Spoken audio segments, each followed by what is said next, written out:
of Detroit's finest donned the wing wheel. They sharpened their skates and their skills with the Griffins. The Hockey Town Winter Festival continues from Comerica Park. But before we celebrate the Red Wings' past in the Alumni Showdown tomorrow, we get a glimpse into their future. The Griffins face off against the Toronto Marlies in an AHL showdown, and it starts now.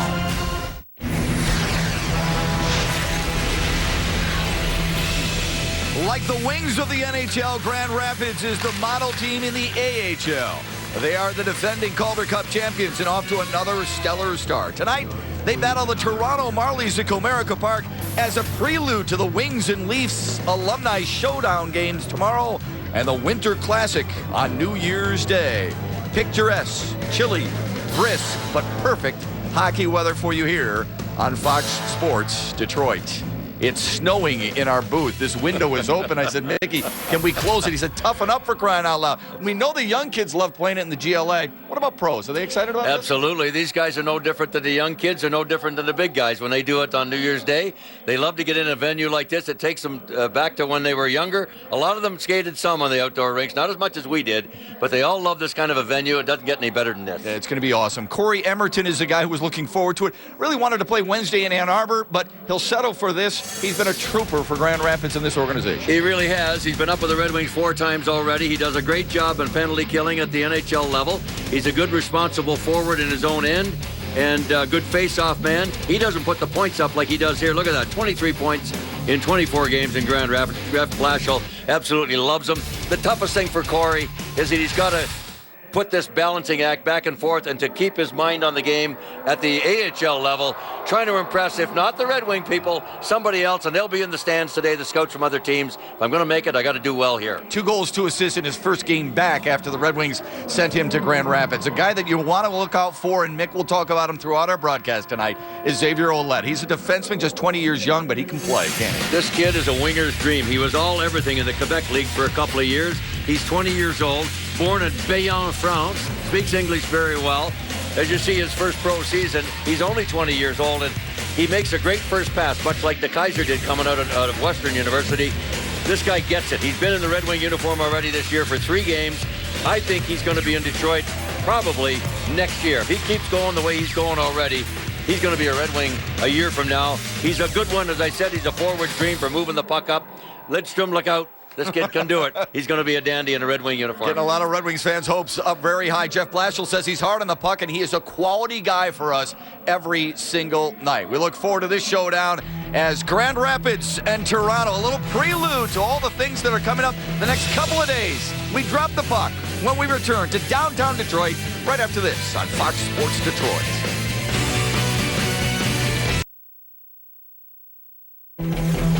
AHL Hockey on Fox Sports Detroit is brought to you by MGM Grand Detroit.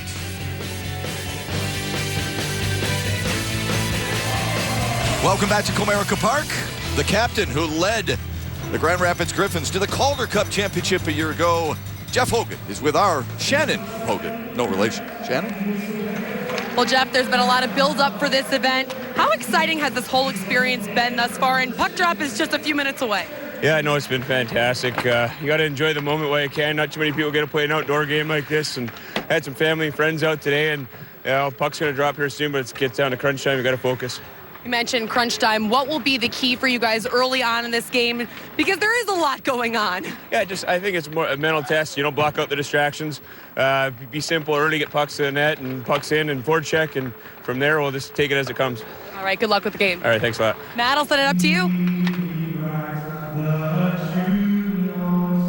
This one, but also excited about what's taking place outside Comerica Park, including Jeff Blashill. But first, our national anthem.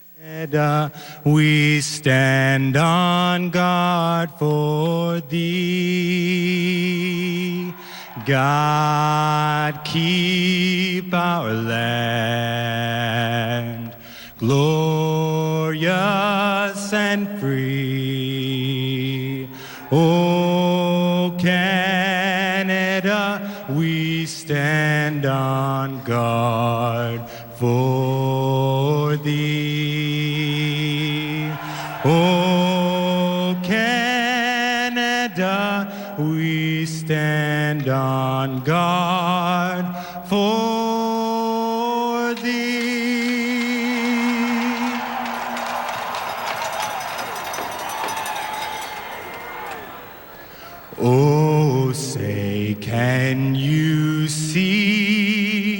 by the dawn's early light. What so proudly we hailed at the twilight's last gleaming, whose broad stripes and bright stars through the perilous fight o'er the ramparts we watched were so gallantly streaming, and the rocket's red glare, the bombs bursting in air, gave proof through the night that our flag was still there.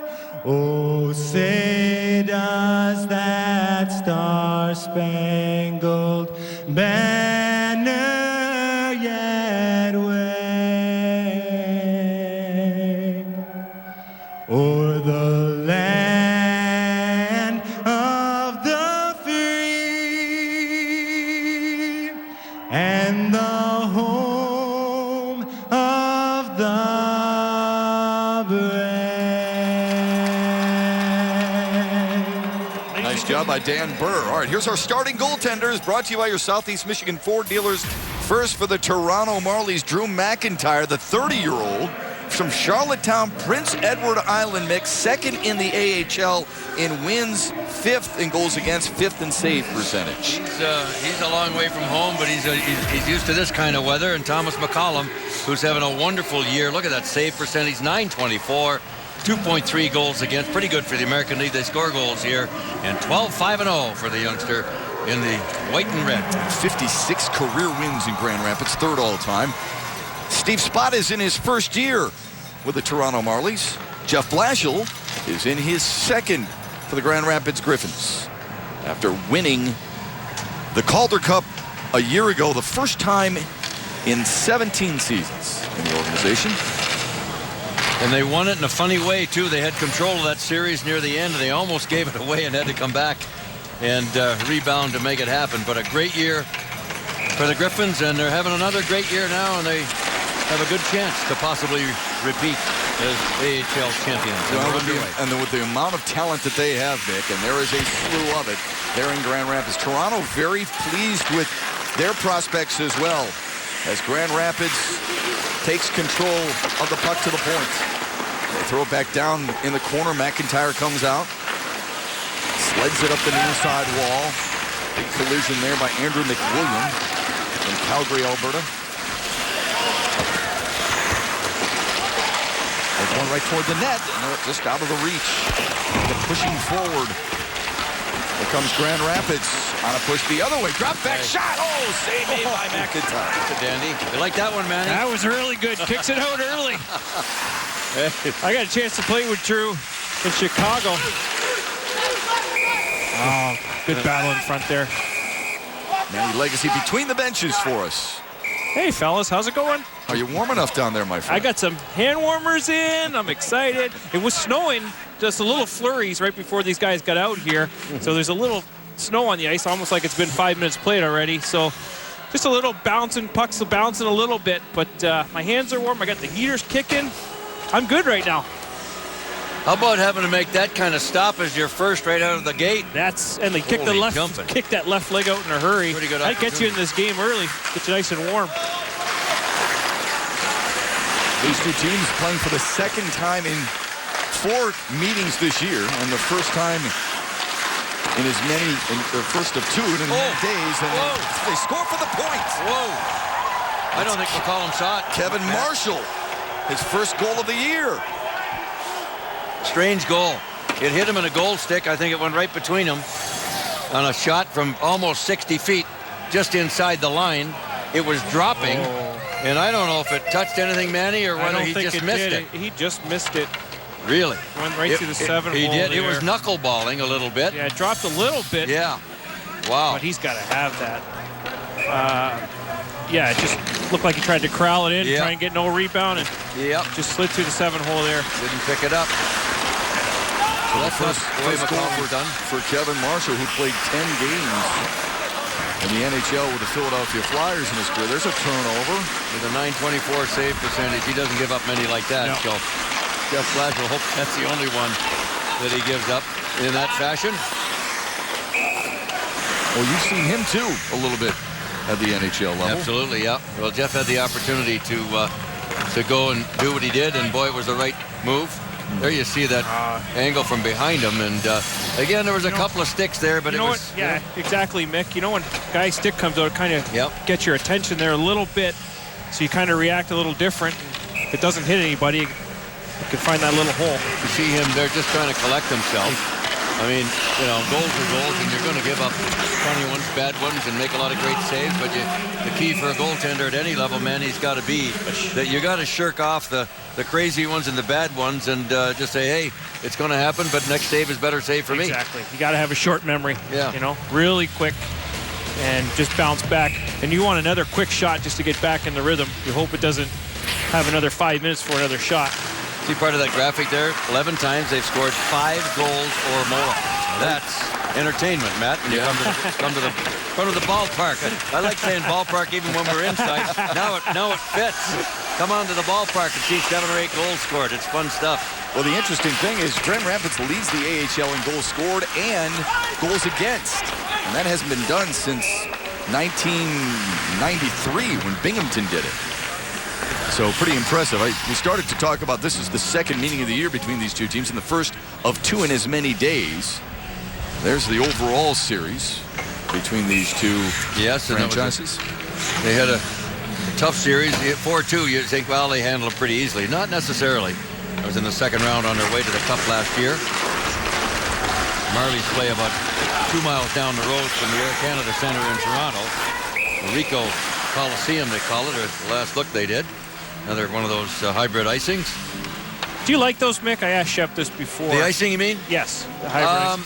Yeah, I do to a degree. Yeah. But I can see an accident waiting to happen in a playoff game. And because we're seeing some of the things that happen here is that the linesmen, and I know I'm not blaming them. They got enough decisions to make, for goodness sake. They have forgotten about the goalie coming out to play the puck. Yes. You're right. That used to nullify an icing, and it doesn't anymore, you know? Maybe that's by design, you know? Yeah, but you know what I saw with the players? You know, they're always trying to bend the rules a little bit. Right. Watching the Montreal game the other night. Hey, how are you?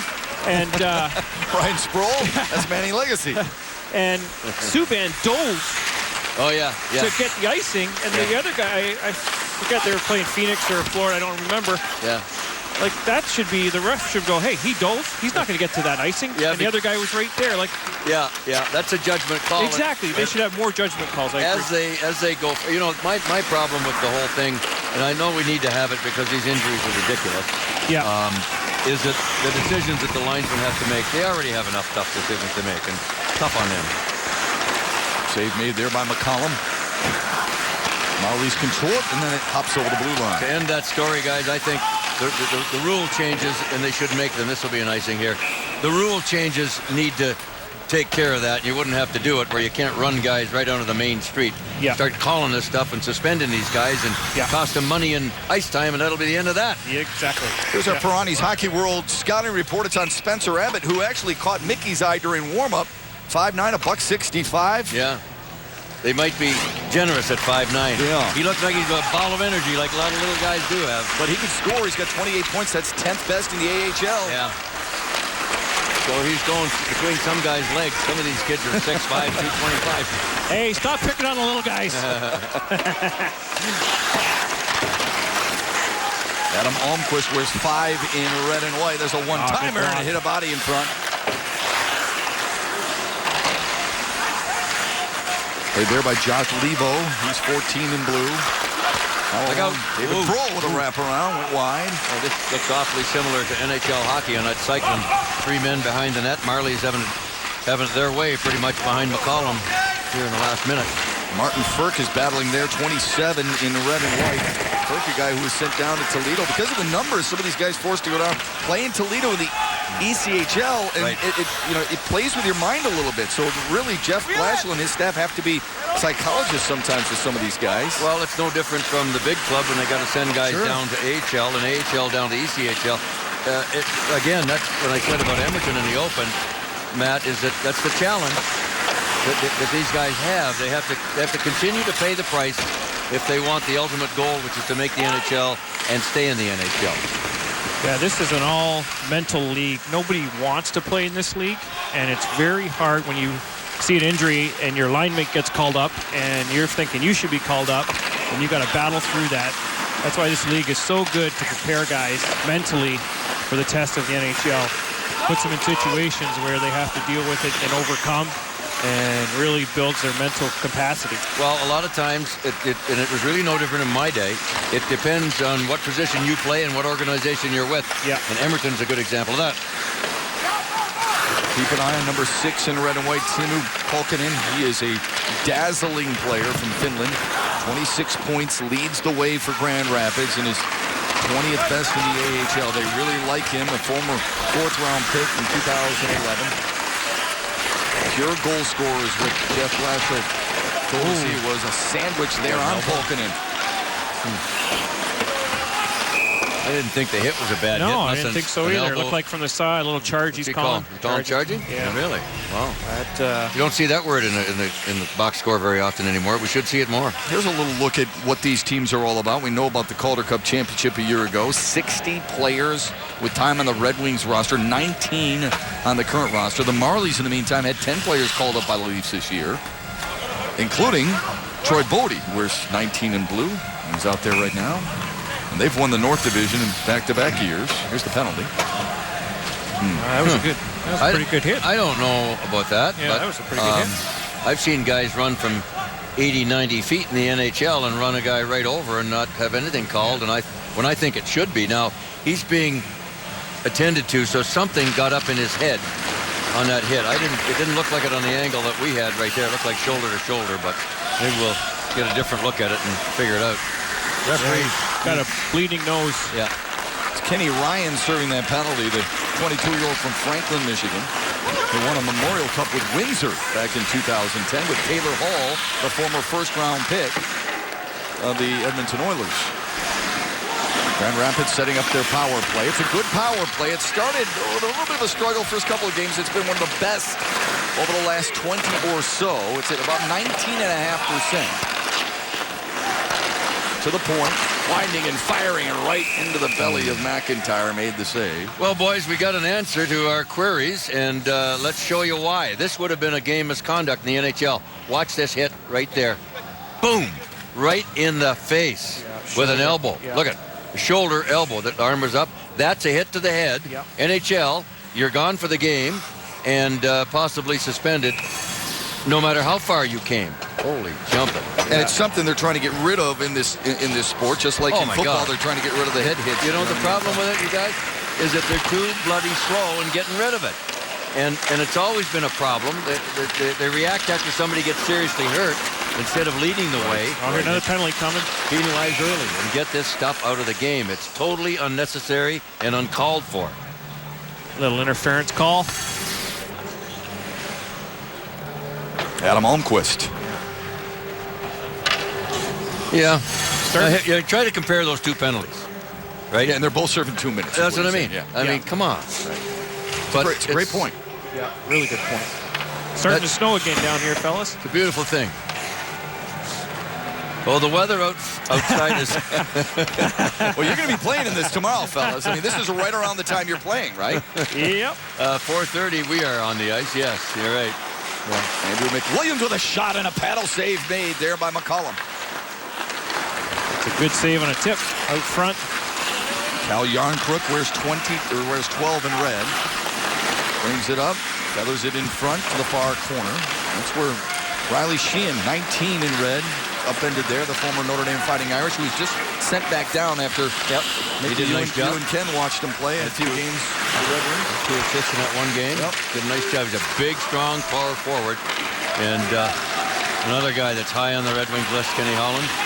Reassigned on Saturday, peeling back at the far wall. Nice play. Dropping it back, right in front, shot save made What a beautiful play. Xavier Ouellette, who Mickey talked about in the open, feels like will be a Red Wing sooner than later, evens it at 1. Well, this play was started here. You go back to the point here. There was a nice move there right across the front. And that was Pesh that made the play. Beautiful backhand pass. That was a great save there. Great save. And Ouellette with a second effort down in front of the net as a defenseman. There you go. Couldn't get that one. Big scooper and a wide open net. 1-1 she is. Power play, or is that 4-on-4? I'm not sure. 4-on-4? 4-on-4, yeah. Even strength. But beautiful play by Patch, number 4, in front of the net to avoid the forechecker and open that ice up to the middle. Second goal of the year for Xavier Ouellette. Way to go to the net and stop. Yeah. Not doing a flyby. Nathan Pace picks up his 12th assist. The other assist to Riley Sheehan. Marlies now on a power play for 45 seconds. High slot drive and a save made by McCollum. David Brohl to the point. That one got through and went wide.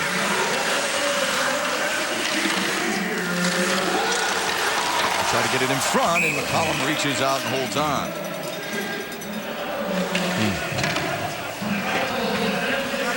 Those are a couple good saves to get him off that first one. Shake the nerves back out. Well, the Marlies look like they're not uncomfortable in the offensive zone, trying to actually maybe make a play or two too many around the defenseman before they get a scoring chance, and aren't getting a lot on McCollum so far. Especially on this side. She would need to shoot that puck, eh, Nick? Well, I thought they were going to a right-handed shooter. I'm not sure who it was. I thought he could use the defenseman as a partial screen, even though he was off to the goalie's right. TJ Brennan wears 3 in blue, their leading scorer, and it's offsides against Toronto. Greg McKegg just offsides. Spencer Abbott, who we talked about earlier, from Hamilton, Ontario. Played at Maine and was a Hobie Baker finalist. They've had a lot of that over there at Maine. Yep. Holy mackerel. First Jimmy Howard played at Maine. Nyquist, didn't he come out of Maine too? About a year behind, yeah. And Nyquist back in the lineup. And by the way, Red Wings are on tonight, later on tonight, and they're getting a couple of guys back into the lineup. Jimmy Howard is going to be back. We already got Abdicator back. Zetterberg scored a goal the other night. He's been back. Didn't Darren Helm skate? And Darren Helm, I believe, is going to great news. Be there with the drop of the puck tonight, so that's good news. Yeah, he will play tonight. Shot of Mitch Callahan. Now Jamie Devane, the 22-year-old from Mississauga, Ontario, played 59 games with the Whalers in the OHL. 7:30 pregame, gang, tonight with the Red Wings, an hour time change in Nashville. And it'll be immediately following the Marlies and the Griffins here. 7:30 pregame, 8 o'clock puck drop. The Predators and the Red Wings. Red Wings getting a lot of bodies back. That should be good news. Franzen still hasn't skated, if he has, just barely, on a concussion, so he'll be a while. Won't play in the Classic. Kenny and Darren Elliott on the call tonight. There's the standings that we were talking about. Just in the conference now. These teams are in 2 different divisions. Toronto's in the North Division. Grand Rapids is in the Midwest Division. Grand Rapids closing in on Abbotsford as well for that top spot. And conference overall. British Columbia. You been there, have you? Been around there, yeah.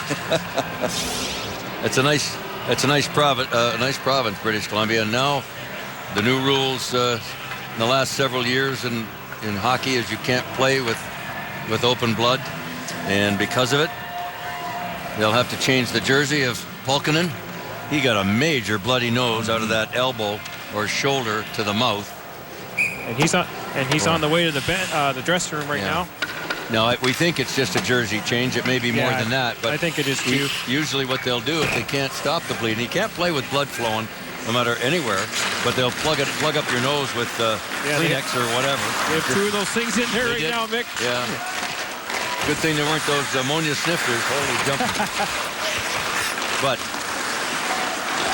you think with this weather outside that blood would stop flowing pretty quick, but another penalty coming up here, so we got a rash of that going on here. Not sure who this one's to. It looks like Kevin Marshall, maybe the goal scorer for Toronto. He got Toronto on the board first before Grand Rapids responded, courtesy of Xavier Ouellette, and we're tied at 1. So I know that got our French boys. Grand Rapids, the defending Calder Cup champions. June 18th, they wrap it up. And they celebrate the first time in the franchise's history. Landon Ferraro in the middle of that, and there's the huge celebration that Brendan Evans and everybody else on the ice. And then there's Thomas Tatar, now a member of the Red Wings, Hot the MVP. Hot sauce Tatar, he's playing pretty good. Jeff Hogan raises the Calder Cups. What a little competitor he is, boy. Yeah. Jeff Blashill, who was on Mike Babcock's staff a couple of years ago, and now in his second full season is the man in charge of the Grand Rapids Griffins, the man in charge of the Detroit Red Wings, Ken Holland, general manager. He's joined us here in the booth. Good to have you, Ken. Happy belated holidays. Yeah, same to everybody out there, and you too. Nice to be with you. You saw one of your little guys there who's playing tonight later on in Nashville. He paid his dues in the American League, Tatar, and for a little guy, he competes, doesn't he? Yeah, he sure does. He spent 4 years in the American Hockey League, and he's developed into a real good player. And still pretty young, 22, 23 years of age. So he's got a bright future. When as we watch the Grand Rapids power play here, there's a clear down by the Marlies. It seemed like Tatar. And when we had all those injuries, Tatar and Nyquist came to the club. It seemed to give our team energy, even though they're young and inexperienced guys. Yeah, well, they're really good players at this level. Tats was the playoff MVP last year. He got 16 playoff goals, and Gustav Nyquist was leading the American Hockey League in scoring when we called him up. And so both are good young players, and obviously when they come to the NHL, they play with a lot of enthusiasm and a lot of passion. Like you said, with all the injuries, they've really helped us stay afloat here. Well, you and Ryan Martin and Chris Draper are constantly driving to Grand Rapids to look at a lot of these players. A lot of our audience has seen it for the first time, unless they're wearing a Red Wings jersey. Who are some of those guys that we should be looking out for? We've mentioned a few of them already. Pulkkinen has been very good. Alexei Marchenko is one of the most underrated players maybe within the organization overall. Well, yeah, we've got a lot of, it's a young team. We've really hung on to our draft picks the last few years. Ryan Sproul on defense is a real good prospect. Was a CHL defenseman of the year. He's heading up the ice there. Xavier Ouellette we like. He's been up. Like I said, Marchenko's got a chance. Thomas McCullum is starting to develop into a real solid goaltender. Has maybe another year might have a chance to work his way to the National Hockey League. And then up front there's Riley Sheehan, Luke Glendening, who we've seen. Landon Ferraro, we think, is going to play in the NHL, so we've got some kids. Ryan Sproul's had a nice season, too, so far. He plays pretty hard. He has a really hard shot. 6 goals, 19 points overall for number 7 in red and white. Here we go here. A couple of big Marlies on top of white jersey. Who is this guy? Who is this guy? How'd you feel out there? I was feeling my age today. I was feeling my age today. You look like you're in a hurry to get out of there. Yeah, oh boy. Yeah. I love the pads. I love the pads. I don't think I made a save today. It was a tough day. Well, you're out there against. I mean, it's on the one you're on that team there, right. And it's Nick Lidstrom and Thomas Holmstrom and Draper, and I think it's the Super Bowl for Draper tomorrow. He's flying around. He's in shape. So, but it's a lot of fun. And we were just talking. I mean, it's a surreal setting out there with this rink in the ballpark. There was a light snowfall here a few minutes ago. It's really an incredible experience, one that these kids on both teams will never forget. We were talking, Ken, earlier in our open about the difficulty for some going up and down like Emerton. Do you guys talk to guys? Because your mindset has to be you want them to work as hard down there all the time, but it's not easy for them to balance being up and down before they can really grab on and stay. No, the NHL is a tough league to develop in, Mickey, as you know. I mean, if you lose your confidence or the coach loses confidence in you, it's tough to get yourself back into into the groove. So I think this is the best development league in the world, and I think the longer you can stay here, the better it is for you over the long haul. Now, it's hard to convince some of these kids that it's good for them to be down here when their peers are in the NHL with other organizations. Right, that's my point. It's got to be tough for them, but if you want to, you mentally got to grind it out, right? And you got to impress somebody at some time and hope to get the call. Yeah, well, I mean, what we've tried to, Jimmy Howard spent 4 years in this league. Val Filppula spent a year in this league. Dick Connell spent a year in this league. Yuri Hudler spent 3 years in the league. Tat spent 4 years in this league. Abby was in this league for a couple of years. We go on and on and on. So it's a great development league, and you pay your dues, and you be one of the best best players on our team, and down the road you'll get your chance. Does the new CBA prohibit you leaving guys down as long as you'd like to anymore? Well, yeah, I think the CBA, and I also think, Mickey, our team is we're transitioning. You think we used to have Lidstrom for 20 years and Eisenman for 20 years and Holmstrom and played 1,000 games and Draper played 1,000 games and Maltby played 900. We can go on, and Osgood won 325 games. We're trying to transition to a younger team. It's it's Pav and Z and 3 or 4 or 5 other veteran guys, and it's a lot of kids. And if the kids aren't taking the jobs of the veterans away, we're probably going backwards. So we're trying to develop these young kids. So part of it's CBA related. Part of it is it's where we're at in our organization's history. We made the playoffs for 22 straight years. We haven't had any high picks. A lot of our veteran players that helped us do all that winning that we're going to see on the ice tomorrow, they've retired. So it's now another generation's time. Numbers for Grand Rapids here. One of those young guys and a save made. I do want to get your thoughts on another young guy who's not in a Red Wings uniform and not in a Grand Rapids Griffins uniform either. Ken Holland stays with us when we come back. It's our city, and that's our ballpark right there, Comerica Park. As nice as it gets. General manager for the Detroit Red Wings, Ken Holland, joining us here up in the booth alongside Mickey Redmond. I'm Matt Shepard. A guy that I wanted to ask you about was Anthony Mantha, who this morning, in case people missed it, led Team Canada back in a win against Slovakia. They ended up winning 5-3. He had a goal and 3 assists and was named the most outstanding player. He has been awesome down there, and I know we won't see him for a while, but he's a really good-looking draft pick of yours. Yeah, we're real excited that we got him with the 18th pick in the draft. Our scouts are real excited, and he's, the same old story. We think he fell to us or slipped to us, but, we're thrilled. He's running away and leading the Quebec League in scoring, and I think had a hat trick the first game against the Germans and a goal and 3 assists today. So, he's 6'4". He's got great hands, great hockey sense. Looks like a tremendous prospect for us, so we're excited. Well, it's been fun watching, and I know you have, and everybody associated with the Red Wings has been watching. With 3 boys in hockey at my house, we have to watch it. So one of the highlights tomorrow will be Team USA against Team Canada. And watching Mantha play today, it's been really impressive. Him and Druin have been the stars for that Canadian. Yeah, I know.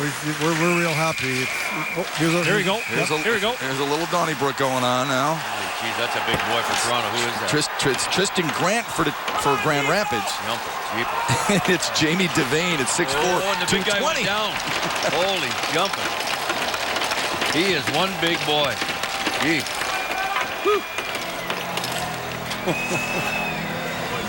Tristan Grant is one of those elder statesmen for Jeff Blashill, who really does a nice job of setting the pace. You heard his hand. Jeff Blashill does a lot of the things that Ken Holland and Mike Babcock have always preached, making sure you put some of those younger guys with guys like Grant, guys like Jeff Hogan, and letting them learn from guys who have been around for a while. Yeah, Jeff Blashill's done a tremendous job for us in helping build what's going on now in Grand Rapids. We had, I think, missed the playoffs 3 or 4 years of the previous 5, and we wanted to get some stability and hanging on to our draft picks. We're getting some kids coming through there, but, Blash has really been, like you said, a year under.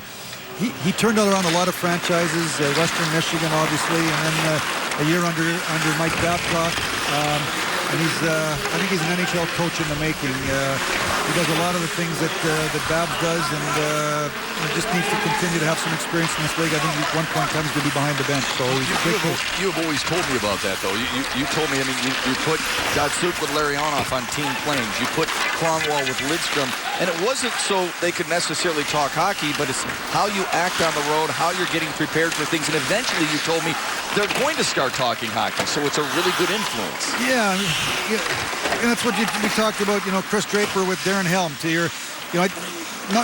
When you're a coach and you've got a couple assistant coaches, your veteran guys need to be coaches for you as well. And it's important to have real good veteran leadership. And Tristan Grant provides, he's one of the leaders and also provides, physicality and gives our team a physical presence. He does that. 58 penalty minutes, leads the team. And he was undermanned that way. Yeah, no, he's very comfortable. He's very comfortable at that part of the game. Yeah. Just to put a bow on that, like Nathan Patch It was rooming with Brendan Smith a year ago. Jeff Hogan rooms with Thomas Yurko when he's with Grand Rapids. So that's kind of the influence that Mike Babcock had. When we've had that in Detroit, and we've been trying to. We had it in Adirondack in the early '90s, and we've got her. We've got her going now. We had it, last year, and we're off to a great best start in Grand Rapids history this year. So want to keep it going. Good veterans with good kids, and next year we'll move. Like Manthil turns pro next year, so move some more kids in. Well, thanks for joining us. Thank you, Happy guys. holidays. Look forward to seeing you tomorrow. Skating. Yeah, for sure. Thanks. Yeah, see you tomorrow. All the best. We'll be back. Good.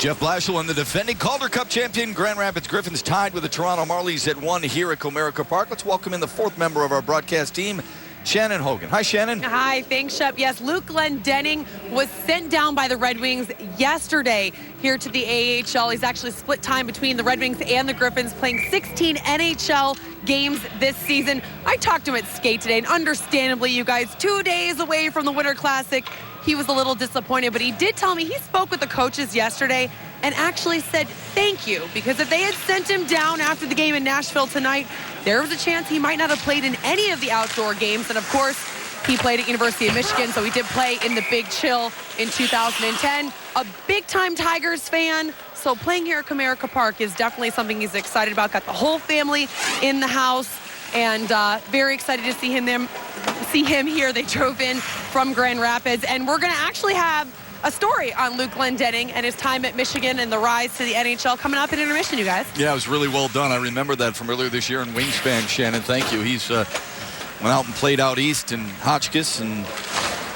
Michigan was out there to see him and liked what they saw. Mike Babcock absolutely loves him when he's in the lineup. What a good face-off man, penalty killer, responsible, good hockey IQ. Look out here. Opportunities for Grand Rapids walking in. Lost the handle. No hook. Penalty. Well, you got to have a hook there. Could be a penalty shot. Could be. No? No? Come on, ref. Let's have some fun here. Come on. It's an outdoor game. It's TJ Brennan on the hook. It was Glendening. Bingo. Away he goes.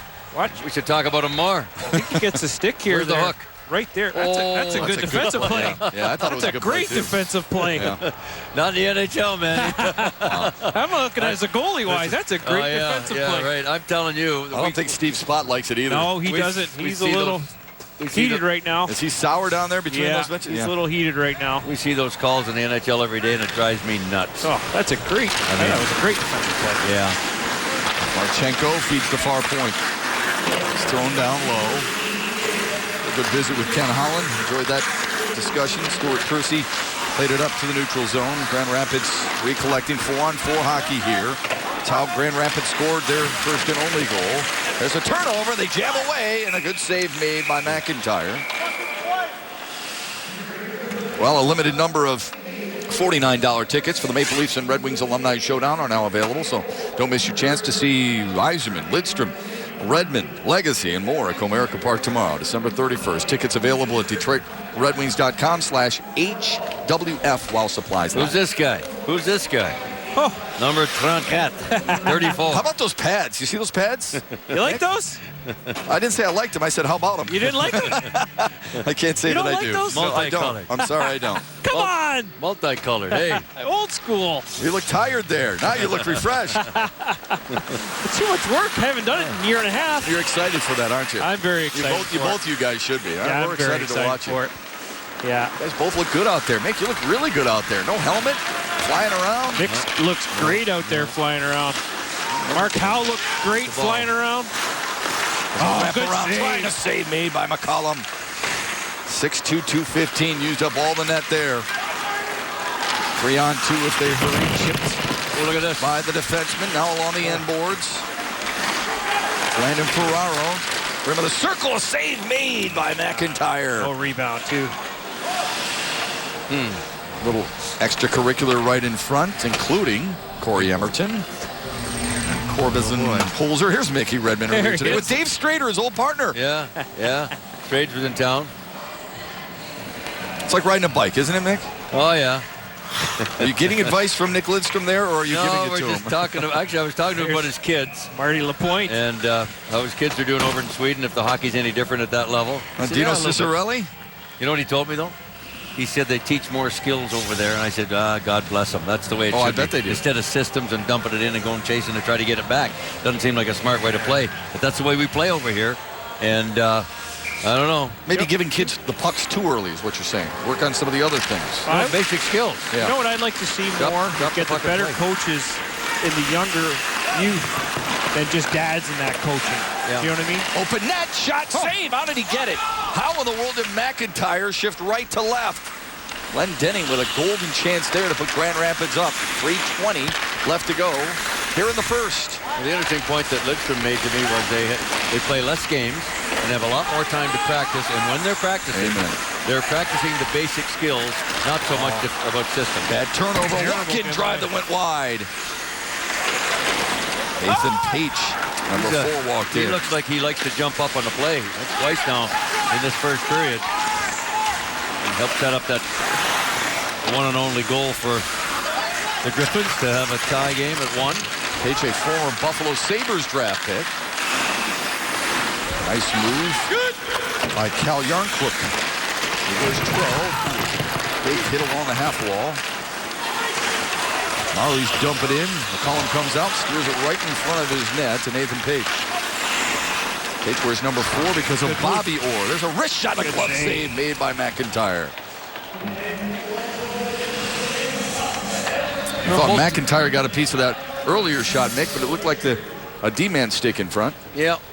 Oh, well, that's maybe you get it, maybe you don't. If it hits it and goes in the net, they say, don't get your stick in the way. Come on. I had it.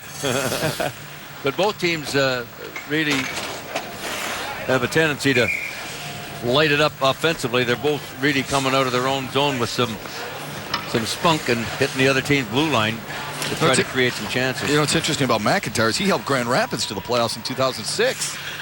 So he's not just, property of that Toronto organization. He's also played in Manitoba, where Manny, I believe you played. Milwaukee, yes. Hershey, Chicago, Hamilton, and Rochester. Here's the AHL outdoor games that have been played all time outdoors. This weather's nothing compared to Winnipeg, I'll tell you that. Ivor Wynne Stadium in Hamilton, Ontario. Across the lake from Toronto. And there you have it. Boy, it's a beautiful deal down here. The Coke fan zone, Coke Zero fan zone out front. Boy, there's all kinds of stuff going on. Marshmallows and kids and skating rinks. And you like the fire out there. I love those fires. You're constantly reminding us that it's real. They're real fires. And Chucky Fair, who's working with us up here in the booth, he goes down there and refills those wood. He likes those fires himself. He is a lumberjack at heart, part of his responsibility is to keep those fires going down there for the kids and their marshmallows. All you got to do is look at where he lives. Yeah. He lives up in the woods. A chainsaw in his car and away you go. Make that a truck. Oh, it's an axe. Not the chainsaw. He does it the hard way. Out to the neutral zone. Anyway, drop back the fires smell good, believe me. Ooh, into the bench. A lot of entertainment downtown. Lots of food and drink and all kinds of good stuff going on. Interactive stuff. Well, you were signing autographs a couple of days ago. Manny was signing it yesterday. Oh, so it's crazy. It's neat that people can come out and shake hands. Maple Leaf jerseys came up. It's great. I said, hey, boy, that's what makes this thing all work. You gotta love your team. You can't be faulted for that. Nothing wrong with that. And we see, and we'll get a chance later on. Lots of Maple Leaf jerseys in the crowd tonight. So, and always Red Wing jerseys wherever we go. And as these boys have to put in their schooling when they go to linesman school, you got to be able to repair the ice. And there's Mr. Blashill, who coached with us here in Detroit for a year, 11-12. And he goaltender for Bob Daniels down there at Ferris State. He was at Western Michigan, as you can see. Some pretty good programs. Ferris State, Miami, yeah. Very good there. And then he got that head coaching gig in Indiana for a few years before leaving for Kalamazoo. And boy, what a job. Turned that Broncos program right around. Ended up winning 19 games his first year.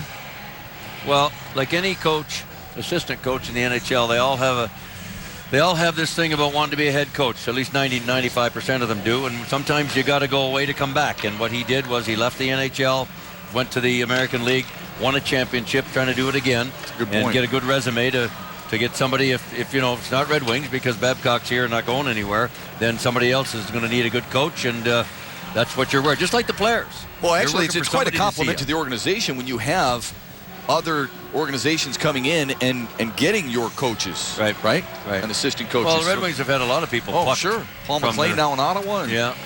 Todd's out in San Jose. Those are all good things. That's a plug. Jimmy Nill, the management side, now in Dallas as the head guy. Another guy, the Almquist that you're seeing in your screen right there, another kid that Kenny Holland's really high on.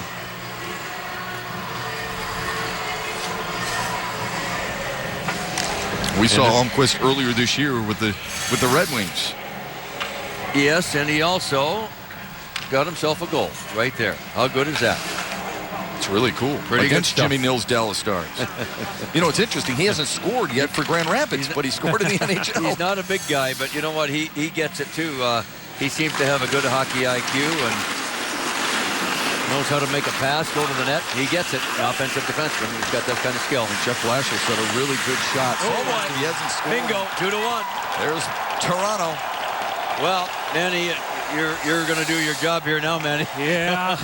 Yeah. I don't think McCollum's going to like this one either. Oh, these are the two We'll goals have to take a good look, but he could have had this and made a better play on this puck on the dump in. He just kicks it back in. It was a bad rebound, you're right. Yes, and then it snuck in the same spot. 7-hole again. Same spot. Got part of the jersey, too. Off his right hip. So he went post knee down, and I'm not a big fan of that from that angle. And yeah, he could have did a lot more, a better job with that dump in and playing it and handling it. And, that's 2 goals that coach isn't going to be too happy with. Carter Ashton with his 9th goal of the year. In Toronto, a 2-1 lead with under 2 minutes to go here in the first. I just heard the linesman talking about this ice down here. And, we talked about it over the weekend, Mick, and you said it was 3 inches out here. Yes. 1.5 inches indoors. And this top layer just chips away. So, There's a chance. Oh, great save by McIntyre. And it just chips away. It doesn't freeze all the way to the top and gets from the pipes. And, it's just, you have to have it out here because it melts and changes. What a great save. Coming across, getting that hand up. Good speed by Martin Foot. Oh, what a pass. What a back behind the back pass. A good save. A great job to avoid the goaltender and up and over top of him, too. But see, that puck was bouncing again, and that's what you get when the weather is changing, and that ice is always moving. From period to period, eh, Mick? Yeah, absolutely. So you have to adapt to it. Firk was Detroit's first-round pick in 2012. He's a winner. He won the President's Cup in the Quebec Major Junior Hockey League, won the Memorial Cup with Halifax. So, hey, Mick, how much would that have hurt back when you played? Because those posts didn't move. Well, they didn't move. But you know what? We didn't drive the net like that. True. We were, because you knew. I'm going to put it this way. This is my kind way of saying what I'm saying. We were a lot smarter. I'm telling you. No, we rarely ever drove the net like that because it wasn't a high percentage play. Yeah. You know what I mean? Yep. They do it today. It's because it's a big scrum. We didn't know how to play that way. A lot more goalies get run now too. Oh, absolutely. That's how I blew my knee out the first time I get running in the Chicago game. They got run right over. Yeah, I'm not sure where it came from, but again, once it gets in and they don't call it, and players just continue to do it, and it becomes like part of the game forever. That's not true. It was never like that. It's even getting worse that you can't hold up now. Those guys can drive through, and they're coming 200 miles an hour. That's right. Where if you were playing New Jersey, you couldn't get past the blue line with 12 sticks on you. That's right. Well, you got used to it after a while. I didn't say it was right, but it was like skating through mud sometimes. you had to find a way to do it. And then if not, you had to be smart and find the open spots where somebody wasn't. Yeah. But that gave you passes, jump in the hole, get it back. Yeah. That was the old game. We don't see much of that anymore. Unless you're Datsuk or Zetterberg, and we're lucky to see that a lot. I think you put 3 guys on Datsuk, still can't control him. Yeah, that's right. Well, he and number 40 hooked up the other night for a beauty. Oh, Offside. Those two sit with each other on the plane and hang out when they were, Pavel was 2 years in the league when Zetterberg got there, and they just hit it off right away. Became instant friends, and it was cool to watch how they developed. I was there right from the start, and it was really cool just to see how they bonded so quickly. They love to play together. And it's unbelievable. They find each other in their sleep, I think. It's unbelievable. They really love to play together. And Pavel found him the other night. He handled the puck once and boom, right up the top shelf. Just like that. Yeah. His release is so quick. Grand Rapids with more shots in the period, but it's tilted the other way in favor of the Marlies on the scoreboard. 2-1 Toronto. Well, I'm sure McCollum will gather his thoughts here in this first intermission. I don't think he'll make a goaltending change, but nonetheless, he's got to tighten it up, give his team a chance to stay even. Yeah, no question. He made a couple big saves, but those two you need to make. McIntyre was the busier of the two and more spectacular. That was a point-blank grade A scoring chance. Glendening on that one, hooking call made. Glendening again. Help from your friends. Yeah. What a backhand pass. Yeah. What a backhand pass. Yeah. Nice job by McIntyre in the first 20 minutes. So now they put the skate guards on and head their way into the Tigers clubhouse and talk over some strategy. Shannon Hogan is ready to talk over some things with Xavier Ouellette. Well, Xavier, first of all, can you walk me through your goal? I know you guys would like to be up or at least tied at this point, but you were able to tie it up in that first period. Yeah, we had a non-man rush, and I was just driving the net, and a great pass, across shot, and I just got the rebound. I was at the right spot at the right moment. You're a pretty interesting story. 20 years old, first year of professional hockey. You've been able to knock off some pretty big things in your career. Your NHL debut, now an outdoor hockey game. How has this ranked so far? It's been a pretty exciting year for you. It is really exciting. I'm enjoying it for sure, and it is a lot different than the junior. I think I'm still adjusting to that, but doing pretty good. And having the chance to play my first game in the AHL was a great experience. Well, guys, as you can tell, it's pretty cold out here. You can see the steam coming off of Xavier's head. Go enjoy the rest of the game and catch up with your team. Thanks so much for your time. Thank you very much. Shep, I'll send it back up to you. All right, thanks, Shannon. Xavier Ouellette's second goal of the season made it 1-1. But then Toronto able to jump back in front. And they're in front 2-1 after one here at Comerica Park. Stay with us. More to come on our first intermission. You're watching the AHL on Fox Sports Detroit. The American Hockey League is brought to you by Comerica Bank, a part of Detroit and the community since 1849. And by your local Toyota dealers. Visit buyatoyota.com. Toyota, let's go places. Oh, let's get warm, too. Get your marshmallows, Matt. Get your marshmallows out and get them nice and black and brown and crispy, and away you go. Isn't that nice stuff or what? That looks glorious, doesn't it? Chucky was just down there putting a new load of wood on there. We're good to go. We were in here. We were doing our open, and it was snowing inside. Thankfully, that hasn't happened. Your thoughts on the first 20 minutes of play? Feeling out as usual. I think we'll get better. I like the offense from both sides. Both teams really ready to rock and roll. Unlike the GLI, these guys were pushing it right off the hop. But I think, again, you get used to the ice conditions, the fact that you're outdoor. What it does, too, sometimes it skews your dimensions, if you will. Yeah. The rink looks small when you're in a big building like this or in a big ballpark like this. And you got to get used to how what I noticed this morning, I jumped over the boards, and I thought I was supposed to be flying before I hit the ice.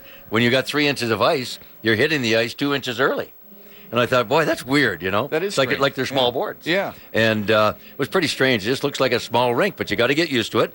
It is regulation size, and it's good stuff. But I think these teams will, keep continuing to push on it. Thomas McCollum's got to get it together. A couple of bad goals, I thought, and we're going to look at them in a minute. But, this is a two teams that like to go offensively. They like to score goals. We're going to see lots of scoring chances before this one's over. Do you think that the atmosphere has bothered Thomas McCollum as we take a look at some of these highlights? It can. You'll only know after the game probably, but it looked like in this first goal that you're going to see by the Marlies that, I don't think this hit anybody, and he just kind of lost it somehow and thought he had it, and it snuck through. So it was like a wiffle ball, and away it went. This was a beautiful play here by Fetch to the front of the net. And then Ouellette, number 16, bingo, second opportunity, nice job. We just talked to Shannon Hogan a moment ago. That tied it at 1. And then the Marlies. On this one, I'm sure when Manny Legacy starts to talk about it again, he's saying right there, he's got to freeze the puck. You got a big winger coming down. That is Brent Ashton's son, Carter. And Brent played for the Red Wings several years ago. Nice guy, and his son's a pretty good prospect, too. He's been up with the Leafs up and down. So, but on that goal, Thomas McCollum's got he's got his face to the ice surface. He's got to eat that thing and get a face-off. Well, if there's any consolation, Grand Rapids is the highest scoring team in the AHL. They can come back. There's no doubt. They can put the puck in the back of the net, and one of those guys is Luke Glendening. When we come back, a closer look at his road to Hockeytown. He's Grand Rapids, out east at Hotchkiss, then to the University of Michigan, Grand Rapids, and Detroit. It's all part of it, and we'll show it to you when we come back after this.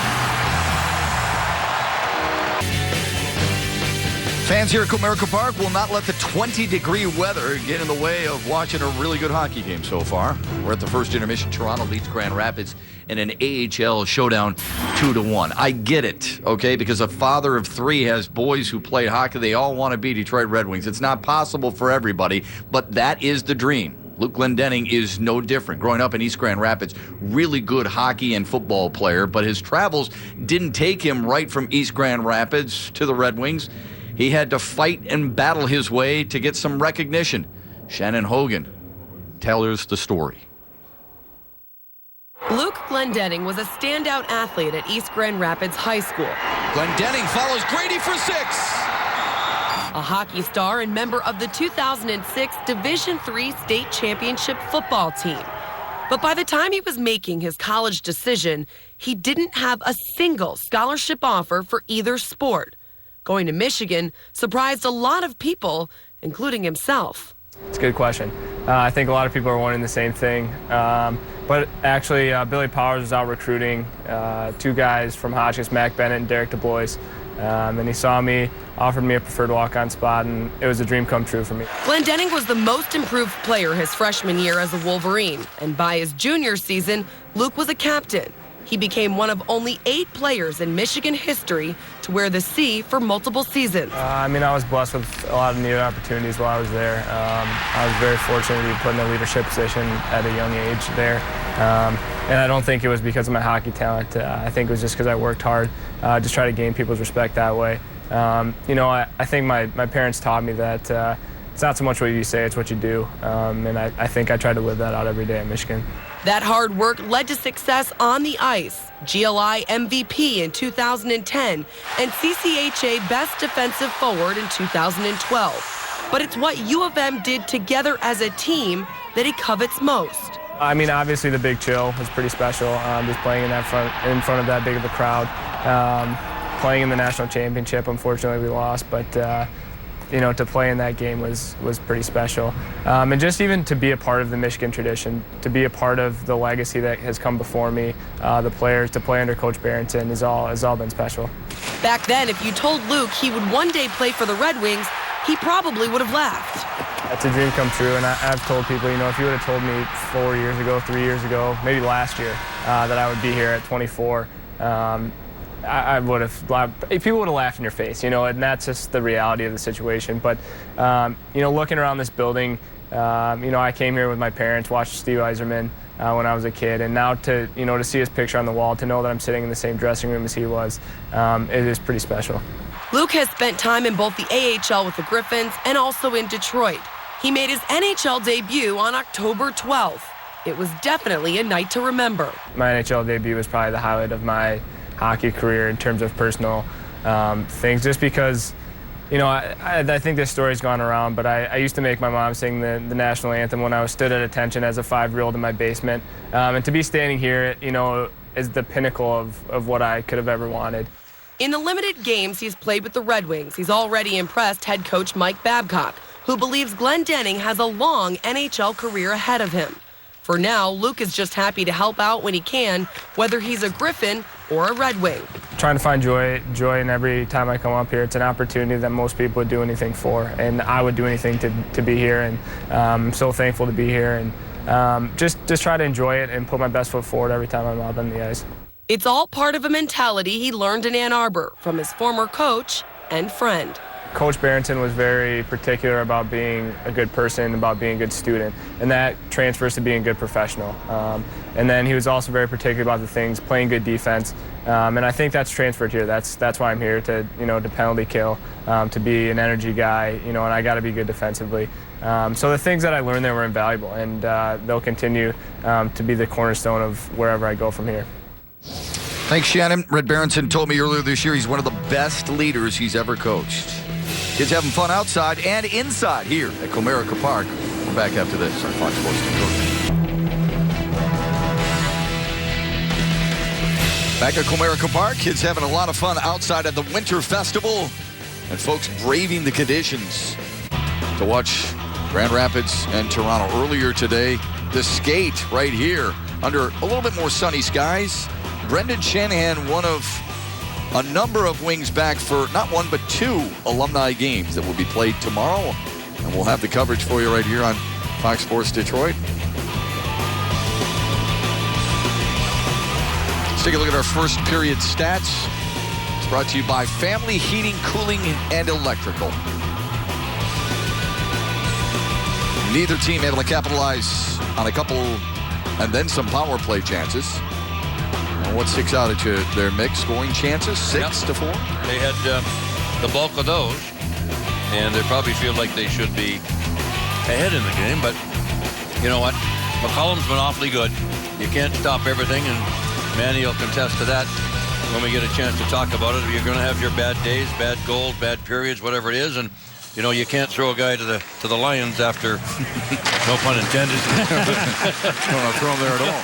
Manny, anything new on the ice down there? Yeah, I was just talking to Al Sabaka here, and you know, Al's the king over at the Joe for ice and Zambonis and runs the whole ship over there. Barbecues and everything. Yes, and he said the temperature change, it was still 30 degrees out today, and then it drops this much, and the water softener is so hard for the temperature changes.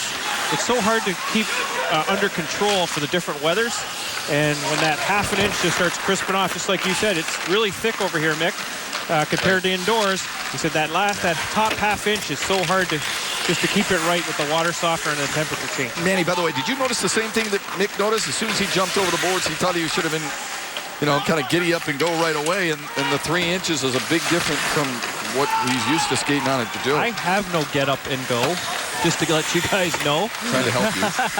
But I did notice on your pushes, when you're on your knees and pushing around as a goalie, you really had to dig in, you know, because you weren't getting that same slide as you do inside. The biggest difference is that when you've got 3 inches of ice, that, as opposed to 1, that means your boards are 2 inches lower than your normal. Go the other way. Yeah. You see? So when I jumped over, I should have been still floating in the air for 2 more inches. My feet hit the ice. Right. It's like, whoa, what happened here? You're right. I'm looking at the yellow dasher, and it's halfway gone. Exactly. You know? Yeah. Yep. Strange. But that's the way it is, and it's the same for it's not a big problem. You get used to it right away. That'd be good for me to hop over the boards. You might want to be careful down there, man. You keep leaning over like that, little rubbernecking. Hey, I'm used to this. I sat on the bench a lot. I'm used to hanging over the boards like this. You won't be tomorrow, will you? No, Ozzy and I are going to be switching off. He wants to switch every 7 minutes, so I like that idea, so we both can stay warm and keep playing. So might even be changing on the fly. Who knows? That would be really interesting. It's going to be fun. We're just going to enjoy it and have fun and play hard. And, just enjoy everything and everybody around us. You know, it's great to play with all these legends and everything. I've been so lucky to be with you, Mick, and learning the ropes up in the booth. Yeah. But it's going to be even better pleasure, my friend, to play with you tomorrow. Well, as usual, you can't win without good goaltending, so you guys better be good. Well, you better go out and recruit one then. We're not worried about you two. I've watched you guys in practice. You're pretty good. There's another penalty. Yeah. And that's totally legit right there. There's no doubt about that. That's Petter Granberg. That's one of those good penalties to take because he got it in behind him a little bit. Could have been a breakaway. Yeah, he's flip pass. Yeah, he had a breakaway. Yeah. I'm always interested when a guy gets hit in the hip and his feet fly up from underneath him and go flying up in the air. Like, how did that happen? Hey, ref, make sure you see me. So a 2-minute power play for Grand Rapids. This will be the 4th power play of the night for the Griffins, who we had talked about earlier, 19.5%, but they went 0 for 6 against Toronto in an earlier season meeting. They jam away in front. That's off. Yep. And they have struggled over the last 3+ games, 1 for their last 13. Manny, you weren't always on the bench. Well, that was my best memory in hockey. It's winning at home and I was so scared to trip over the confetti. I'm like, okay, I skated long enough. Who's next? Someone please take it. That thing's not light either. No, it's not. It's not 30, light at all. 30-some pounds, 34 pounds or something like that. Pounds, yeah. Unbelievable. Yeah, it's not light, and that confetti was everywhere. I'm like, oh, please don't fall. What a moment. That must have been one of those moments you never wanted to end. Never gonna. Didn't want the night to end, and that's why I didn't get home till 9 in the morning the next day. Well, you deserve that celebration, that's for sure. The whole city did too. Yes, they did.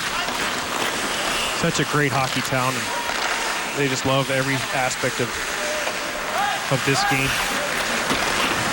Mika just saw Red Wings jersey in the crowd. Number 20, Redmond on the back. There you go. There you go. Got the hoodie on, see that? Saved by McCollum. Grand Rapids on the power play, but yet to get some pressure here. They've done some struggles recently, one for their last 13-14. That's updated through tonight. Chip it into the corner, hammered by Andrew McWilliam, the 23-year-old from Calgary. All the way down the length of the ice, McCollum to steady it there. And this is Ryan Sproul, plus 13 on the year. Those passes just explode right in front of you, Manny. Yeah, it just explode off those composite sticks. That took a 6-inch pop. Yeah. Tapped into the corner. I know you love the composites there, Mick. Well, I must admit I'm getting used to them, but. Hey, I saw you do one of your skate passes this morning. Yes, I did. Just like you talked about the telecast. Ooh, big hit. Just like you talked to telecast the other day at the GLI. Yeah. Polkinen drops it back, and it was intercepted. Jeff Blasher kept talking about Polkinen and Sproul and the heavy shots that they have. Two of the heaviest, some people in Grand Rapids believe that they've ever had down there with the Griffins. Big blast from 6 and 7. Kane plays it to the point. Here's a drive. Ooh, that was through a big screen. Kenny Ryan chipped it out of harm's way. Nice opportunity for Kenny Ryan, huh? For a kid from Franklin, Michigan to have friends and family in the crowd and play here at Comerica Park, where he used to watch the Tigers play. This is Brennan Evans. They throw it into the Marlies zone. 5-on-5 hockey now. Another Toronto has killed off another Grand Rapids power play chance. That wasn't very much. That's up out of play behind the goaltender, McIntyre. Ken Holland talked about the number of guys who, bide their time in Grand Rapids.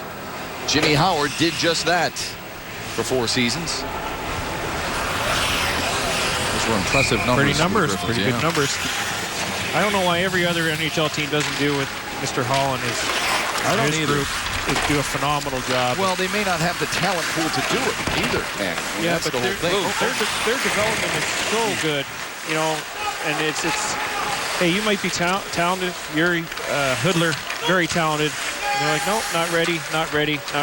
Patience is a very difficult thing, isn't it? Yes, it is. Yeah, and I understand you want to win right away and all that stuff, but their benchmark, what they do for their development is phenomenal. Remember, Stephen Weiss told us that earlier this year. Down in Florida, they're rushing kids up. In Detroit, they're taking their time with the maturation process. That's the rich get richer, as they say. Yeah. But the reason I asked Kenny, smarter too, I guess. I asked Kenny about the collective bargaining agreement is that in 3 years as a pro now, players have to be waived, but they have to be sent down. As a result, organizations are losing players if they're deep and they can't afford to bring them up, and they have to put them on waivers and they get picked up by somebody else. That's to the player's advantage in the NHL, that kind of rule. And what it does is it stops you from stockpiling and building dynasty. They don't want dynasties like they used to be anymore. Like the Islanders in the early 80s. Yeah. Or the Red Wings in the early 2000s. Or the Oilers in the 80s, Yeah, exactly. And it's so key to have great veterans and who know their role and are just know what to do to develop these young kids to teach them how to be a pro. And that's what Grand Rapids and Detroit always does very well, to put those guys in those dressing rooms that do a great job to help these guys develop into be a professional hockey player. Their captain, Jeff Hogan, one of those guys.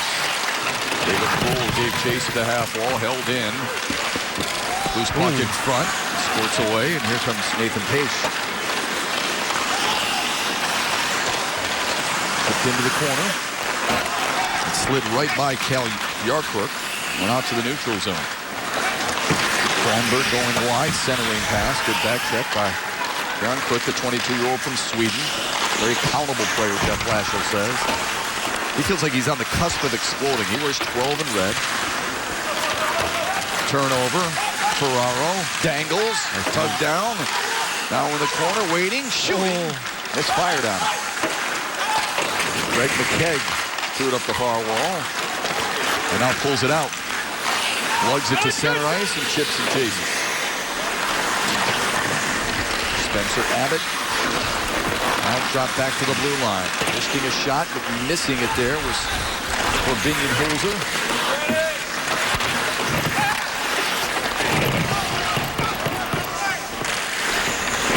Adam Almquist took the body there with Carter Ashton. Ashton wearing 18 in blue. Hayes couldn't hold on to him. On the inboards, it comes free. Here's Luke Glendening. Looks up ahead, flips it up ahead. Kenny Ryan, 25 in blue. Centering pass, wristing a shot, and McCollum might have got a piece of that. Went all the way up into the net. We're looking for our first marker of the second. Toronto clinging to a 2-1 lead at Comerica Park.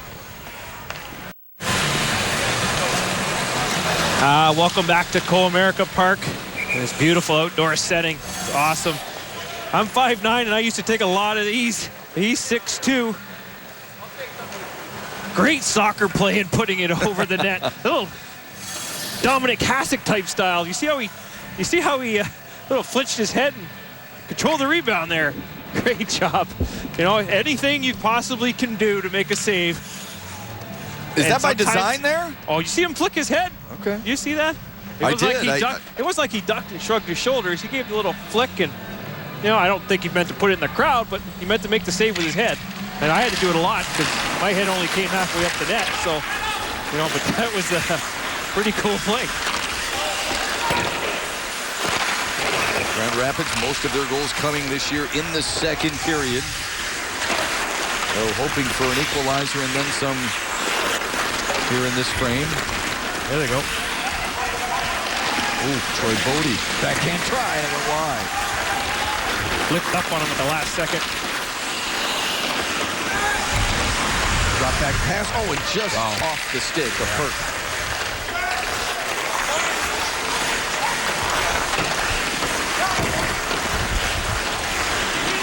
Coming in for support. Backhand try, but blocked in front by Evans. Tough to settle that puck down, isn't it, Manny? Yeah, it's just bouncing everywhere. It's like a rubber ball. It's like a rubber ball out here.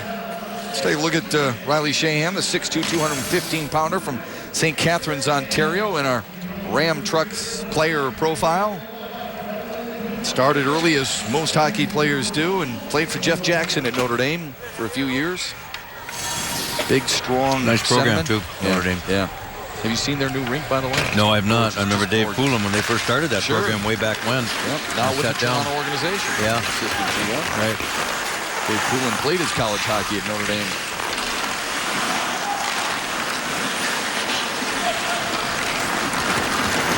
Grand Rapids pulling it out. Well, the Red Wings like what Sheehan brings to the table. He's a big boy. He needs some seasoning for sure.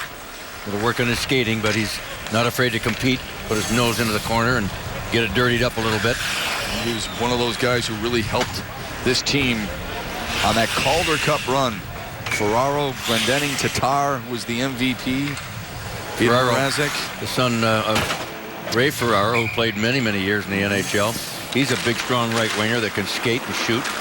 And he's going to get a good look next year at training camp with the Red Wings. He's also been one of their top penalty killers, by the way, Nick. So that's a good sign to play all three zones, playing both ends of the ice specifically. I was talking with Ray Ferraro about him earlier this year when the Wings were playing the Senators and he was covering it. He said sometimes his son, he has those moments. You know, young guys want to get to the next level, but he said you have to understand the organization in which you're playing. It's crowded. Tough to stick out sometimes. Just keep your nose to the grindstone and keep working. That's what becoming a pro is all about, and learning what it takes to come to the rink every day and get the job done, because it can be a real grind. I don't care what kind of money you're making. It's a grind, and you got to stay at it. Mentally, it's tougher sometimes than physical. I think you're right about that. I think that's the way it is in just about every sport. Yeah. Line change for the Marlies. Halfway through the second period. Sheahan wearing 19 in red and white for Grand Rapids, but he wore 15 for the Red Wings. I wonder why. 19. I got to pull 19 down. I wonder why. I don't think 19 was available. I think you're right about that. I think they'll start running out of jerseys for crying out loud. 5's going to go up there pretty soon. Yeah. It's like the Montreal Canadiens. Yeah. They have no numbers. Wow. Save made by McCollum. That was a rocket. A little sharper here in the second than he was in the first. That's what you look for in your young goalies. Put stuff behind them and just carry on. You need them in the next 2 periods. Marlies trying to settle it down in the high slot. They throw it toward the cage, and McCollum saw it all the way. Reached out, grabbed it with a glove to keep it a 2-1 hockey game on Fox Sports Detroit.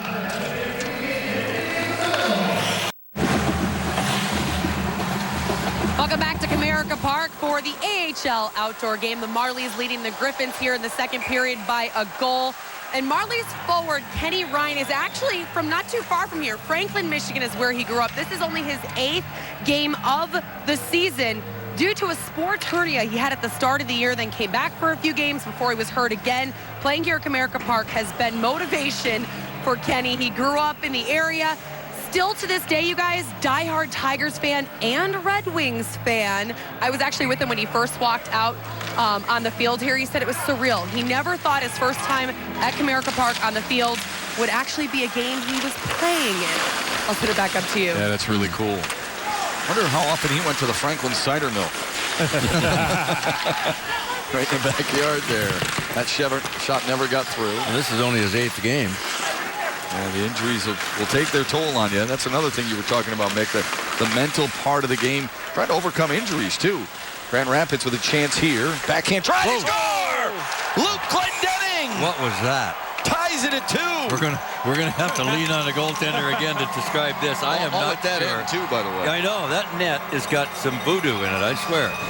I don't know what McIntyre did there, man. It looked like he laid down. Yeah, it was weird. It was weird. And what are they... I'm not sure what they're discussing. Well, it went off his skate, but I don't know what you'd be reviewing here. That's he a good stumbled. Goal. He fell down. He slipped, it looked like, and it hit off his heel of his skate. Here's a better look, maybe. Could it be because it never got in to the crease? There was no interference. No. And it never got to the front of the net. Could it be because Landon Ferraro was in the blue paint there? Watch him on the right. You can be in the crease as long as you're not interfering with the goal. No, this puck's in the net. Yeah, he went to cheat. I don't know what they're talking about. He went to push and realized that it was coming back at him and hit his heel and went right in the net. I think they're just wondering if it went in the side or not. They never did signal in the net, did they? You know, No. the referees have the wood chopping motion. They never really did signify that. Different angle, Matt. Here, let's take a look. Again, the shot from the side. He just went down very awkwardly, almost like he fell. Now, I have no idea what they are talking about or reviewing. I mean, okay, it went in the net there without any question off his right skate. I'm going to show, hold it right there, guys. There's the puck going towards his skate right there.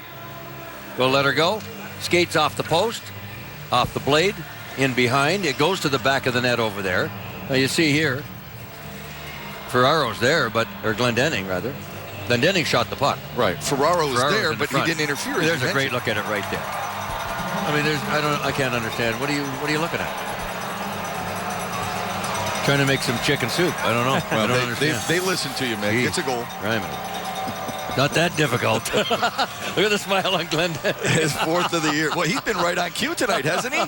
Had a nice feature, nice Shannon Hogan feature in first intermission. He scores. He's looking up in section 322. Half of Grand Rapids is there. Way to go, kid. That's good stuff. He's going, what are they doing? Why would you question about me scoring? Come on. I don't know what they're all looking pretty perplexed, I must say. What are they talking about, Manny? Can you hear them? Yeah, the linesman said they didn't expect it to go in the net. Well, I guess really. Goes, then they were like, did it go in? Did it not go in? How do the kids go? Duh. Come on. I didn't expect the first goal of the night to go in the net, but it still did. Thomas McCollum didn't expect the first 2 to go in for the Marlies either. Come on. Let it happen, for God's sake. Holy smoke. We got a 2-2 tie, gang. Halfway through this, baby. First time these two teams played, it was a 4-3 overtime win for Toronto. They'll play tomorrow night in Grand Rapids at Van Andel Arena. Big collision along the end boards. That goal might reinvigorate Grand Rapids a little bit here. Sproul to Brennan Evans and right back to Ryan Sproul. Turnover. Winding and firing, save by McCollum off the stick of Holzer. Only the third shot on goal in 12 minutes for Grand Rapids. And it finds the back of the net via a right skate and a very awkward move by McIntyre. So that net definitely has got some ghosts in it. Oh, there's a turnover. And they couldn't settle it down. That was Sproul again, the 20-year-old from Mississauga. Jeff Blashill told us before the game, NHL skater and NHL shot for number 7 in red and white tonight. Probably the OHL Defensive Player of the Year. Very good, steady defenseman. He led the OHL with 66 points. And that'll be icing against Toronto. Whoa. Everyone's taking in what's taking place here tonight. Landon Ferraro, after done skating, he said, or before the morning skate, had to take a little batting practice down in one of the underground tunnels. I didn't see that.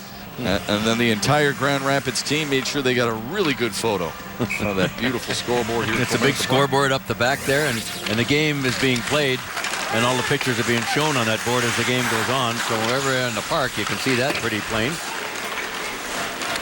Another icing. Chef, did you say that was the biggest scoreboard in I did baseball? I did say that yesterday. I believe it is. Yeah.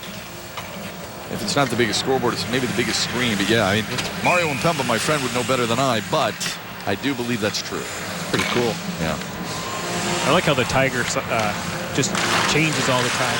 You like the green eyes too. There's a shot from the high slot. A save made by McIntyre. Another throw toward the cage and a blocker save made by the 30-year-old.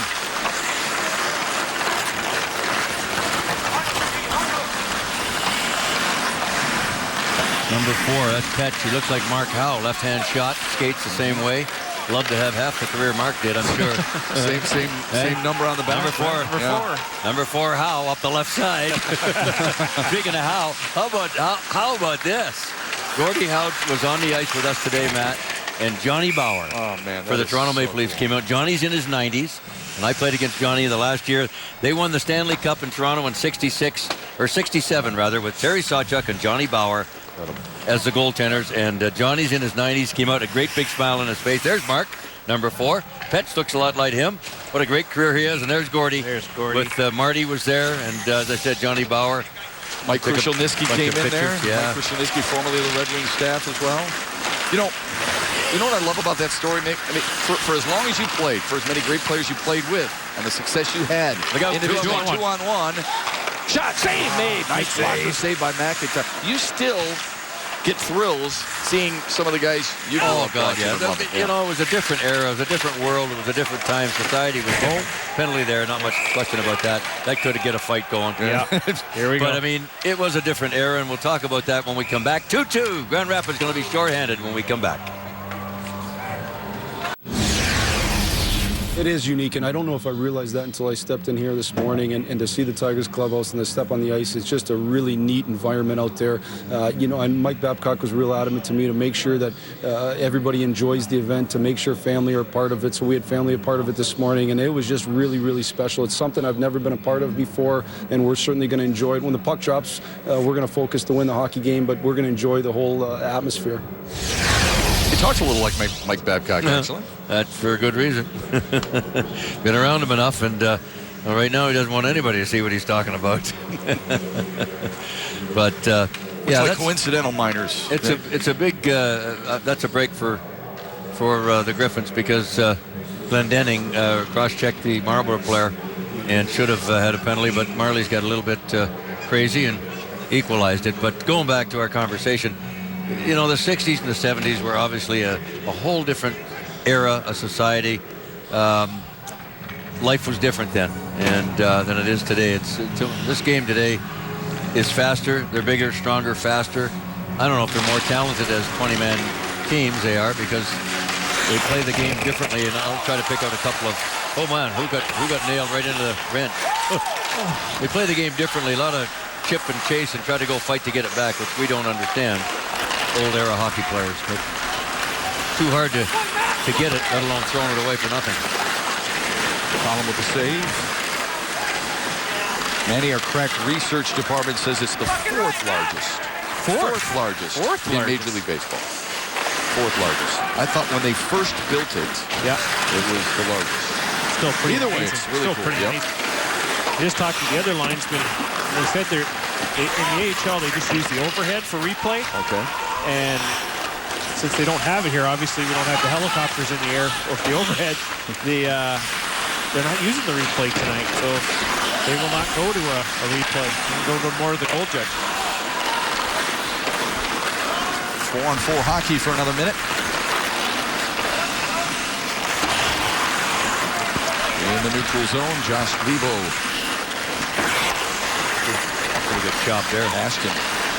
Oh, thrown out of there by Grand Rapids. Grand Rapids 22-7-1. The Toronto Marlies 16-10-2 so far this year.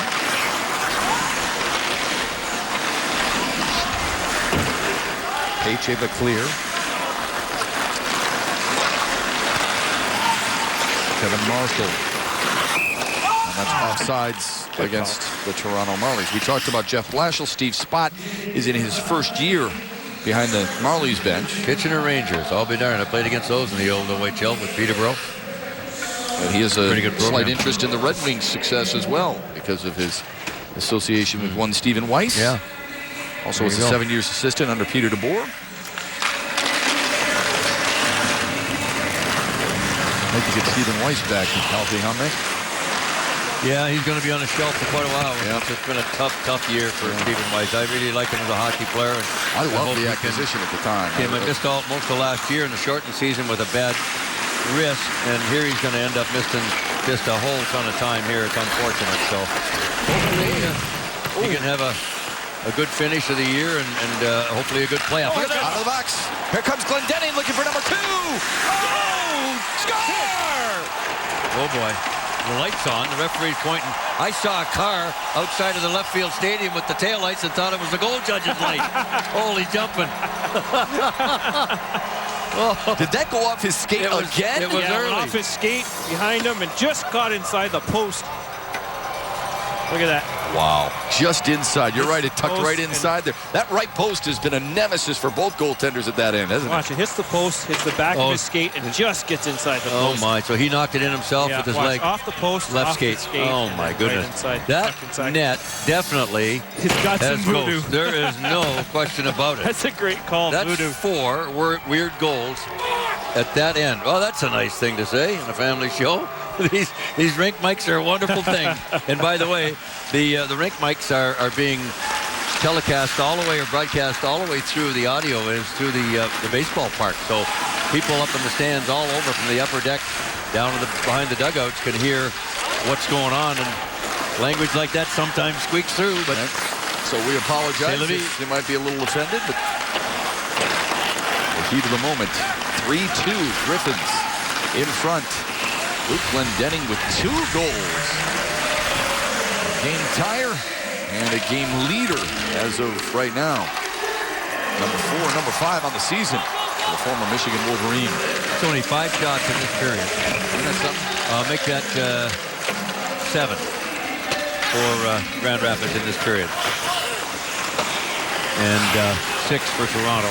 Not a lot of shots for the kind of play we're getting. I mean, there's a lot of quick play. It's not exactly slow. It's pretty quick down here.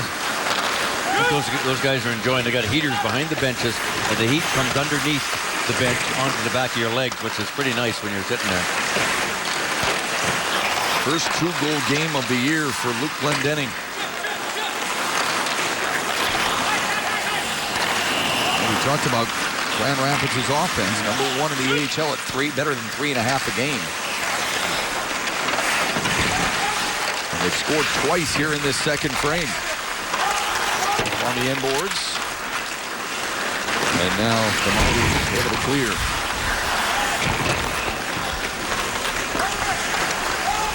It's also the first 2-point night of the year for Luke Glendening. Under 2 minutes to go. They hammer it in, and McCollum makes the glove save. Glendening spent some time with the Red Wings. Mick, in our broadcast, saw him firsthand, and you like what you saw. Mike Babcock loves this kid. He said, boy, I got to bring a guy that doesn't have any institutional memory at the NHL level in, and he can play like this. Very, very responsible, high hockey IQ. He's done a lot of penalty killing. Nice setup there for Dan Cleary. Strong on the puck. Dan Cleary the other night, by the way, lost 11 teeth. Oh. Unbelievable. He needs to sit in that dentist chair like you did today. Oh, my God, yeah. He pulled one out himself. Apparently, he's going to have a heavy surgery tomorrow morning because he said the cold air on he's got some exposed nerves. He can't. He wants to play in the outdoor game, and that's going to be too cold. He's got to get the dental surgery tomorrow. And yes, I can tell you firsthand about exposed nerves the last 4 or 5 days. Yeah, you're a trooper, toughing it through. Your smile would tell us otherwise. But so obviously he's not playing in Nashville tonight. Thank God for great dentists like Rickecki and Shoha. They really cut me out of trouble, I'll tell you. In the holidays, everybody's shut down. Icing. Glendening and Holzer with a few words. A little slash there. Considering the hybrid icing, you understand where Luke Glendening's coming from. Yeah. So reassigned on Saturday here to Grand Rapids, and quite a return, huh, fellas? Yep. Really good return. What's that he's saying? What's that? He wants to know, I would guess, Jeff Blashill wants to know why that wasn't a slash. He was, I think he's talking more about the icing, why he thought he had him beat. He was asking him why. Turnover. Good try. McCollum with a nice save. What has he done, Mandy, to settle down a little bit? He looked shaky early on, but he's been good, Thomas McCollum. He's been really good. That was a really good save. That was a really good defensive play, not to come running after the guy and let the back door guy wide open, where it would have been a tap in. It's like, goalie, please do your job. And it was a great save by McCollum. Might be the strength of this Grand Rapids club. Their defense has been very steady, very consistent all season long. I was really impressed with that play. Just, hey, take my man, let the goalie do his job, because his partner got beat. Under a minute remaining here in the second. There's that hybrid icing there. Yep. That's a good call there. Here we go. Nicely done. There's Shane making sure that he gets a little payback to help his teammate out against Andrew McWilliam. Celebrate hockey this holiday season with the Red Wings Pick 4-pack. Choose 4 great games from a pre-selected list and enjoy benefits like playoff priority. Plus, you'll get a free ticket to see Michigan against MSU at Joe Louis Arena January 23rd. You can go to the website right there on your screen, DetroitRedWings.com, or call them at that number, too. 53 seconds left in the second period. Not a lot of shots. 7-6 for Grand Rapids. They've scored twice, though. It's a good percentage. 3-2 lead. It sure is. Wacky goals in this one. It's tough to prepare for those, isn't it? When the puck is bouncing the way it is on this type of ice, and 3-on-2. It's the first time you're playing it. Dump it in just to the left. Isn't that interesting? 3-on-2. Dump it in. Needed a line change. Those were out there for a couple icings. They're out of gas, yeah. That's right. That's just bad timing. Josh Levo into the corner for Toronto.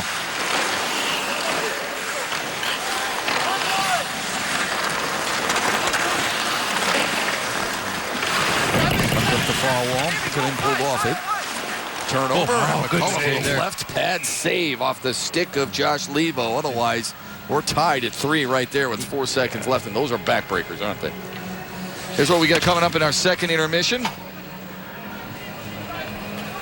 With Grand Rapids currently leading 3-2. We'll talk with Jeff Blashill.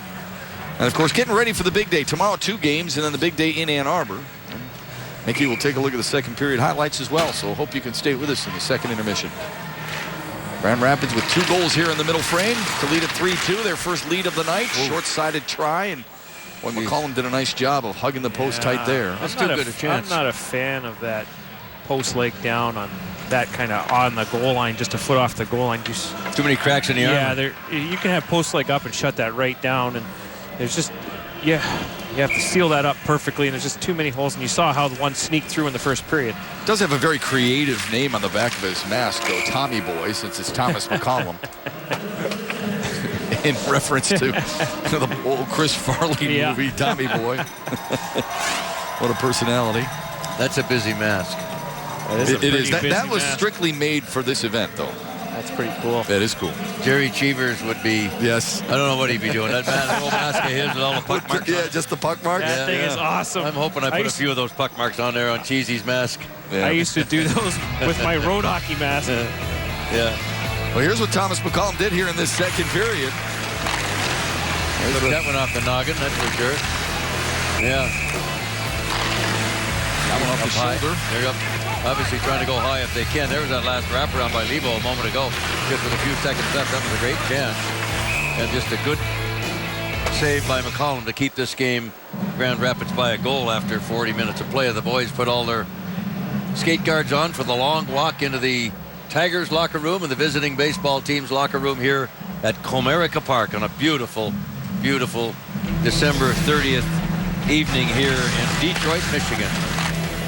3-2, Grand Rapids, after scoring twice in the second period, have their first lead of the night with a third period still awaiting on Fox Sports Network.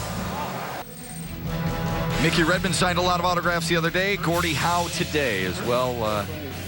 Pleasing a lot of folks down there. Look at that autograph. That's awesome. Gordy's not in the best of health, but look at that autograph. Are you kidding me? Always with a smile and willing to gold, sign man. for His son folks, Marty on his right. Of course, Mark skated with us, and Gordy's always got a great sense of humor.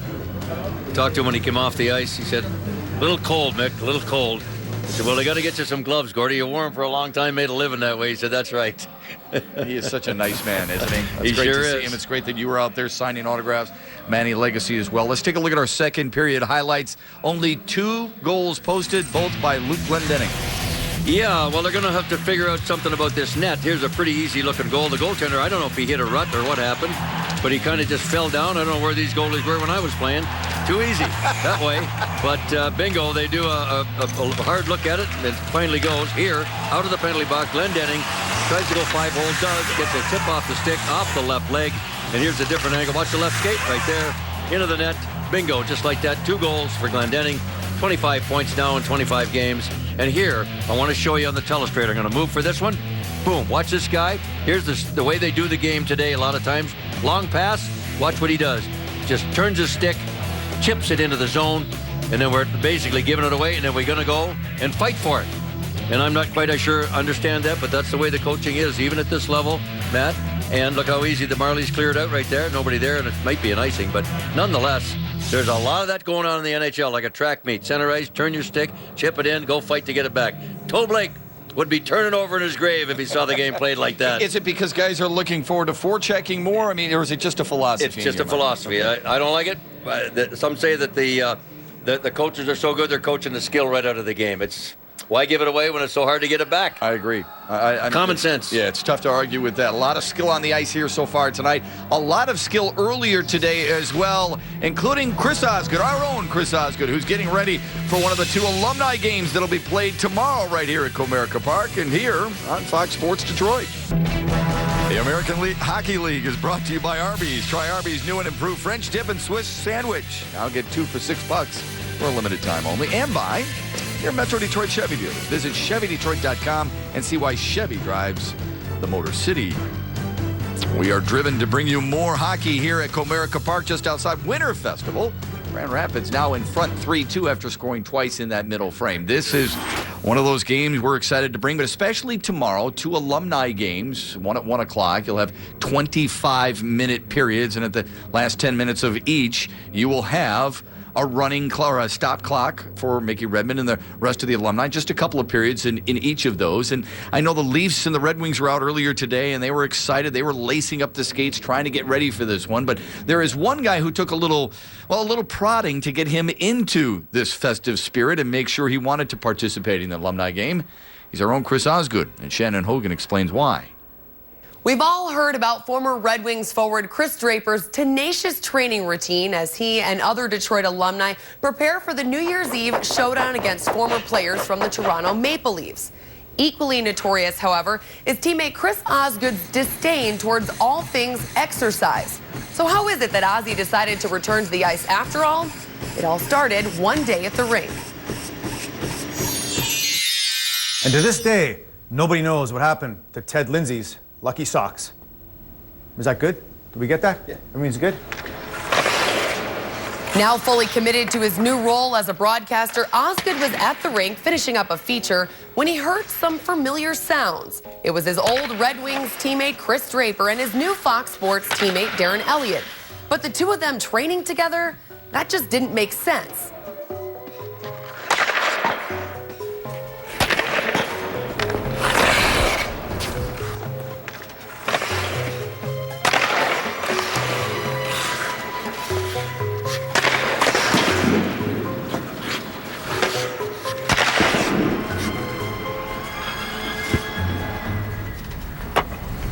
Kidding me? What's going on here? What's going on? What's going on with you? I told you how much this game meant to me. What are you doing to get ready for this game? Nothing. Oh, man. Graves. What's going on? That was awesome. I haven't had so much fun in so long. I almost had a few of them. I guarantee you in 2 weeks, I'll make a few saves. I know I can do this. The two Stanley Cup champions stared each other down, each not willing to give in. It looked like Draper had found a new starting goalie. And that did not sit well with the Wizard of Oz.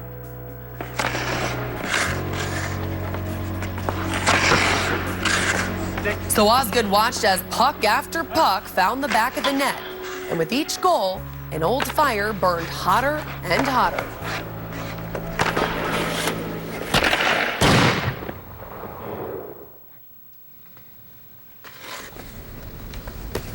Fine. I'm in. All right, let's go. Let's go get dressed. We got a lot of work to do, Oz.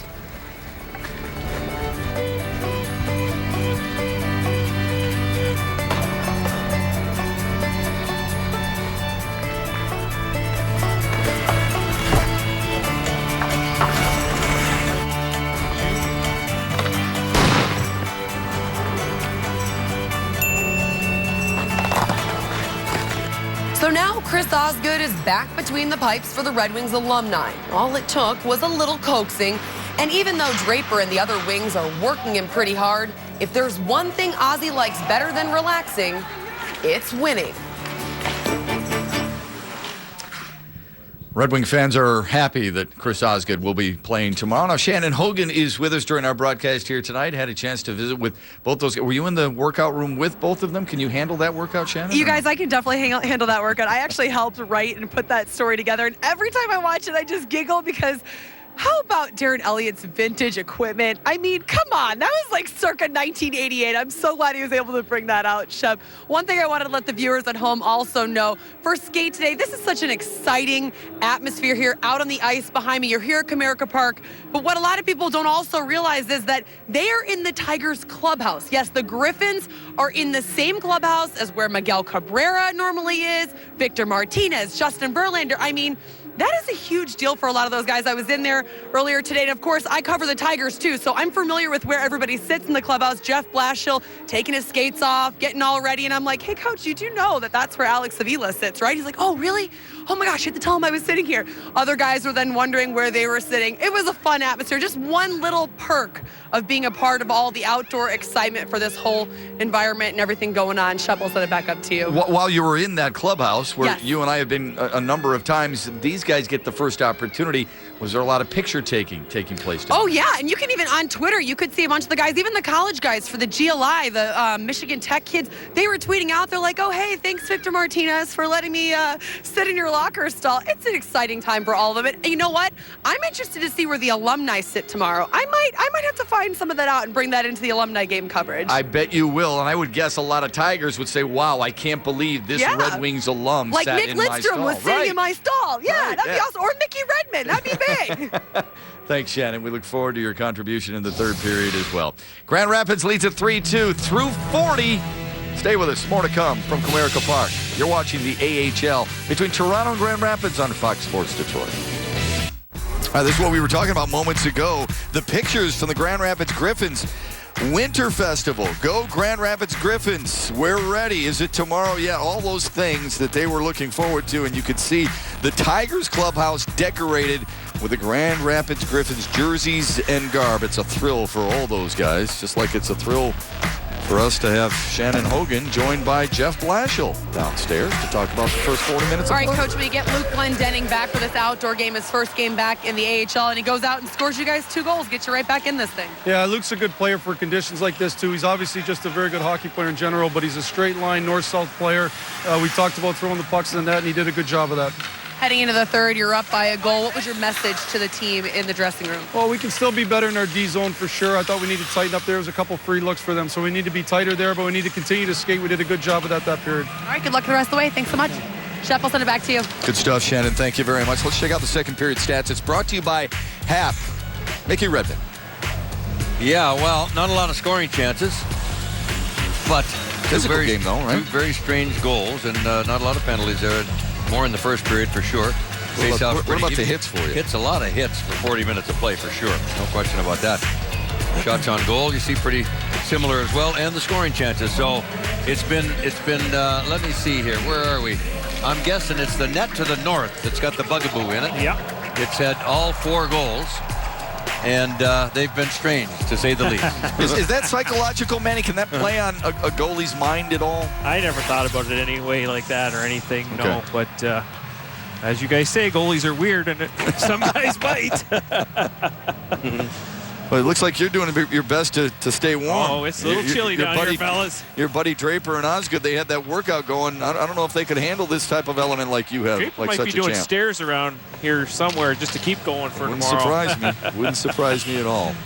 20 minutes left in this one, and then the 2 alumni games tomorrow right here at Comerica Park, featuring both my partners tonight, Manny Legacy, Mickey Redmond, and Shannon Hogan will be part of our broadcast as well. Good to have Ken Daniels back in the chair that is rightfully his on the Nashville Red Wings game tonight, and then he'll be here talking about all the great stuff that embodies this winter festival tomorrow.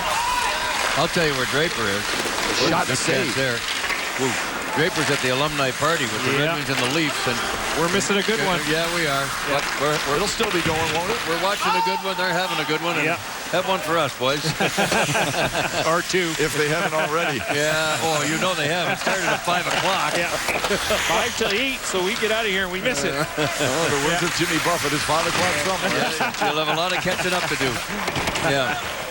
But that's, especially in an alumni situation, holy mackerel. Yeah, Mr. and Mrs. Iyer were going to be there. That's a great story. I'm kind of mad that we had to miss it, but I'm kind of lucky to be here to watch these young talents. Well, you get the best of both worlds, really. You get to watch this and do some television and then go enjoy right over for a nightcap. Yeah. There you go. Mickey did that with his daughters the other day. That was the night of the GLI Championship. You had a chance to visit with family in town. Yeah. That's good. Well, these guys, a lot of these guys were supposed to skate this morning. They did, but the ice got kind of crazy. The Leafs came on, and there was supposed to be some public skating. That never happened. So when the sun comes out, and it was out nicely today, they have to be very careful with this ice surface. So a lot of that stuff can't really take place. But you know, they'll get it figured out, and it's really a work in progress, guys. Where right on the doorstep. All these games, you have to really, as we've talked about, the ice conditions are changing, you know, by the minute, by the half hour. But they've done a good job with it. They've done a great I've been job. impressed with how they've handled it. Yeah.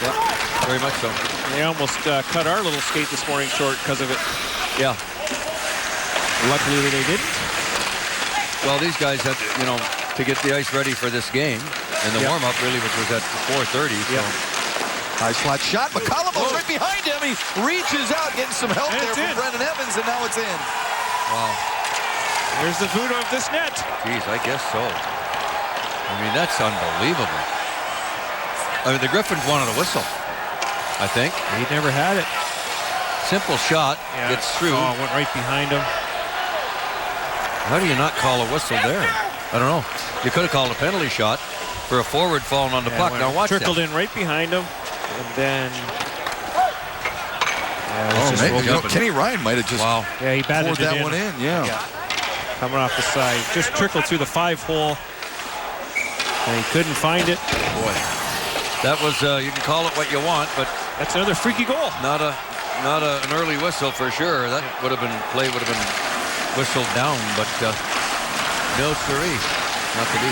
Should be credited with Kenny Ryan's second of the season, the assist to TJ Brennan, who was 3 in blue. He had a hat trick and a 4-point night in the overtime win against Grand Rapids earlier this year. That was Grand Rapids' second game of the year, the first for the Marlies.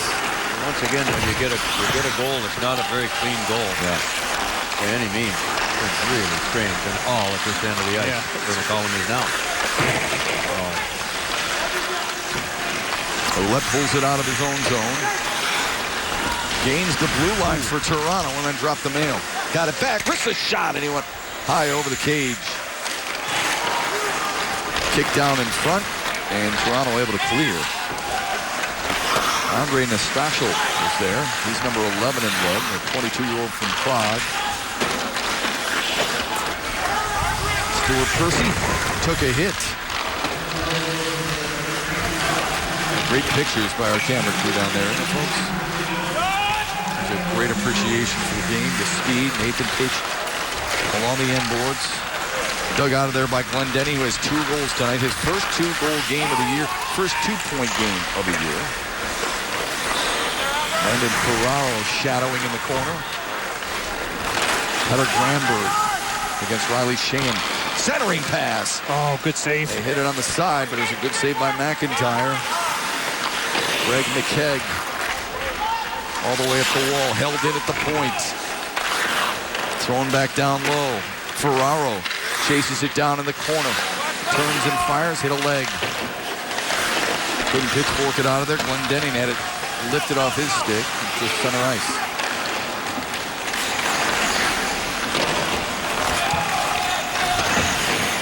Kevin Marshall, 26, along the half board.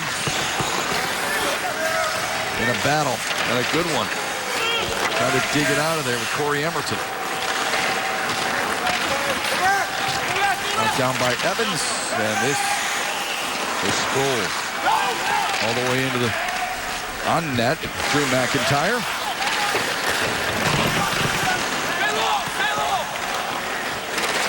Chance for Grand Rapids, turning and firing, and McIntyre with a save. It's still loose. Side of the net.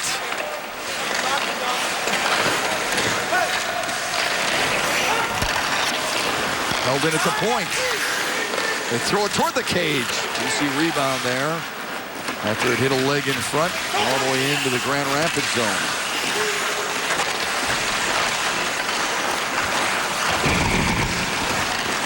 Griffins turn it over, twisting a shot, and never found McCollum. Another try at it, blocked in front. Good job by Evans. Oh, there's a turnover. 2 Marlies are back. To the left side, that's Could have been too many men on the ice there. You know what? He stopped before making a hit. Yeah, but he was still on this side of the red line. He was. It was an alert play, though, by the big forward to not get involved with the player. That would have been a penalty. Holmquist turned it over. Backhand try. Loose. A lot of blocked shots in this period already. Holmquist head up, gains the center ice line. Left it there, and it was immediately thrown back by Stuart Percy. And Rapids will do it again. Oh, here we got a little talking. Ross and... We've got 13:53 left to go in regulation. We're deadlocked at 3.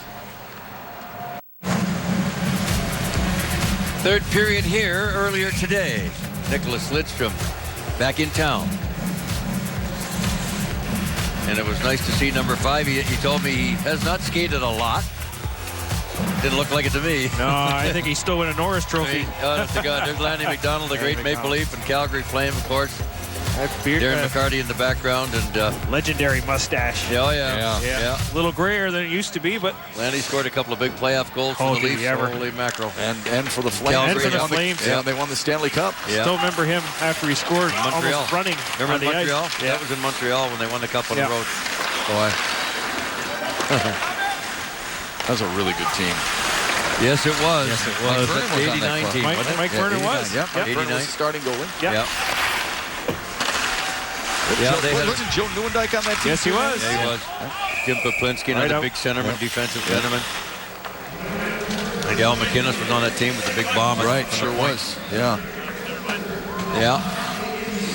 Well, they're great hockey players, and there's one that's going to be one day. Ouellette, 20 years old. Red Wings have 3 young defensemen: Almquist, Ouellette, Marchenko, and Marchenko. Yeah, I mean that they have really got their eye on.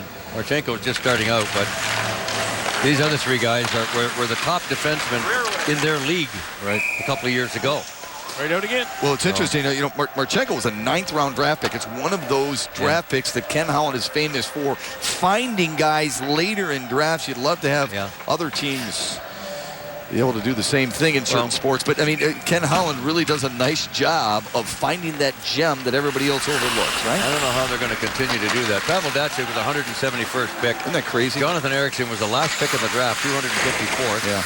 What was Zetterberg? Zetterberg I think was he was a 4th rounder. I want to say 4th rounder. He was up there. 6 or something, wasn't he? Well, maybe. Yeah, I thought it was Thomas Holmstrom was up high, around 200. I mean, it's crazy. Crazy. Håkan Andersson over in Europe. Yep.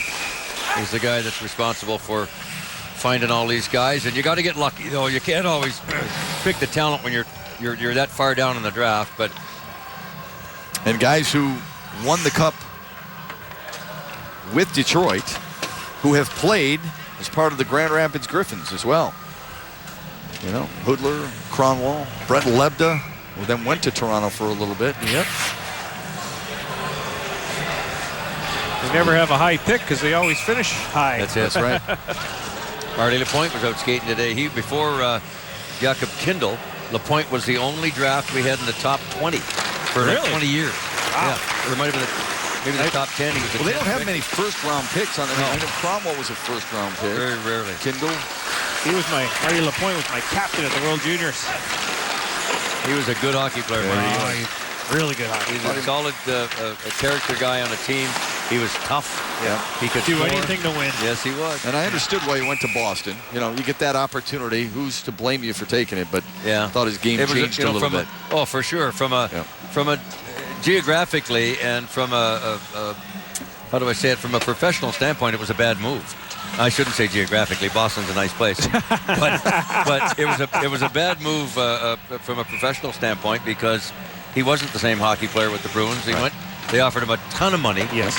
And he went for it. But I think there's many times he said, I wish I hadn't have had to make that decision because I could have stayed with Detroit for a long time and been a part of what's been going on here. And there are other guys who have done that. You know, guys who have had chances to go elsewhere and chose to stay here for less because of the environment, the atmosphere, the players, and the tradition. The money at that time wasn't even close. No, you're right. Not it was today. like $2 million a year more than the Red Wings were going to pay him.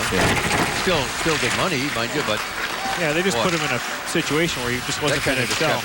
Like when Hoodler went overseas, and he made like $4 or $5 or $6 million a year, and he wasn't going to get any, and he did it for 2 years. But he regretted that too. In a way, and so he maybe if he saved his money, he's financially set. He came back and played in the NHL. You know, the best league in the world. A limited number of $49 tickets for the Maple Leafs and Red Wings Alumni Showdown are now available. Don't miss your chance to see all the greats at Comerica Park tomorrow, December 31st. Tickets available at DetroitRedWings.com/HWF while supplies last. Haha, there's that. I love the hair. Chewing gum back then. Finding the 5-hole. Look at the speed. Tony Esposito. Tony was my roommate in Montreal. Oh, really? Oh, my God. I mean, it's the only time. Well, it's not the only time I've roomed with a goaltender, but boy, what an experience that is. Holy jumping. Wow. Come on, we're not that bad. Oh, boy. Tony played college. I think it was Michigan Tech out of Houghton, if I'm not mistaken, or Northern, one of the two. Yeah. And I'd never forget he had a group of those guys that he played with, came down to Montreal to visit with him. I never saw him for 3 days. Oh, jumping. And you guys can put those masks on. You can hide all the stuff that's going on. Are you suggesting that his eyes might have been the color of the helmets the Grand Rapids Griffins are wearing? Are you kidding me? Oh, that's funny. Yeah. Oh, yeah. But what a goalie. 15 shutouts in one season. Oh, got hurt down here. That will never here we go. Yeah. Happen again. Tyler Biggs is down. And then you get a little extra cross-checking afterwards. So let's see how Marlie's not happy with it at all.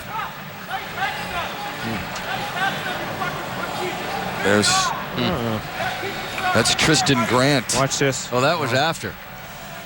Yeah. He goes to make a hit. And he misses and hits the boards. He hurt himself. Yeah. He hurt himself. Sproul actually did a nice job of avoiding the hit. This is another part of the game today, the changed game. That these kids get on the track, they get on the trolley tracks, they can't get out. Yeah. When you commit that much that you're running into the end boards when you miss a hit, I mean, I can't imagine exposing yourself to that. Yeah, that's gonna hurt. And that's why so many players in the NHL, at least, I don't know about other levels, but on the NHL, so many of them are hurt. Glendening again in the middle of it. Is it Granberg? They're battling? No, it's stepping in there is Kevin Marshall. You know, when you're committed to doing something, I just don't understand why a hockey player would do that, because he exposes himself to so much trouble and danger that it just isn't worth it. In our day, you knew better, and you always had an out. You had a last-second decision you could make to bail out on either end of that kind of stuff, and people didn't get hurt that way. And that's why these kids just don't seem to get it. They're going to be so beat up. We think we're beat up after careers. The way the injuries are happening these days, the severity of the injuries and the type of injuries, it's just unbelievable. It's going to be a long life for these guys. Do you think that's a product of kids growing up with face masks on? Yep, that's a part of it. They didn't. No fear. No fear. They got no fear. You just no fear. But reckless abandonment. They tell me at the junior A level, Manny, that with all that stuff in the college, they're trying to find holes in the equipment to hurt the guys, each other. Yeah. I mean, it's just crazy, you know. Yeah. I can tell you a quick story. I played a game about 4 months ago with a bunch of people in a pickup game, and one of them said, "Aren't you going to wear a helmet?" And I said, "No, I never wear one." I played the game. They came up and they said, "Oh, Mickey, you know, everybody had to be so careful around you, and this and that." And I said, "You see what I mean? That's the way it was supposed to be. You're supposed to be careful around me. I'm the only guy without a helmet." And everybody had no helmets. You'd all be careful. And they went, "I never thought about it that way." I said, "There you go. Yeah. That's exactly what it's all about." A little more respect for the sport and the players. Well, yeah. Our apologies, by the way, if anybody was offended with some of the words that were exchanged on the ice. And just a reminder that Red Wings Live, as the Red Wings get set to take on the Nashville Predators down in Tennessee. Red Wings Live pregame will follow our broadcast right here on Fox Sports Detroit. We invite you to stick around. What a night of hockey to watch the AHL here at Comerica Park, and then the Red Wings and Preds in Nashville. So Ken Daniels and Darren Elliott are standing by. Oh, I don't know. He turned the wrong way on that ice. That's why they let it go. Yeah, that's why they keep it going. Yeah. Smart call. Non-call. Centering pass, one-timer missed on the short side. Marchenko to his defensive partner, now center ice. To the point, drop back pass. Marchenko overskated it. Foot race with Jamie Devane.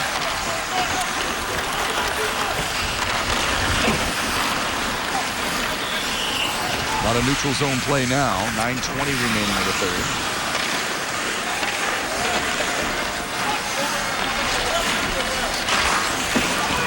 sure of this play.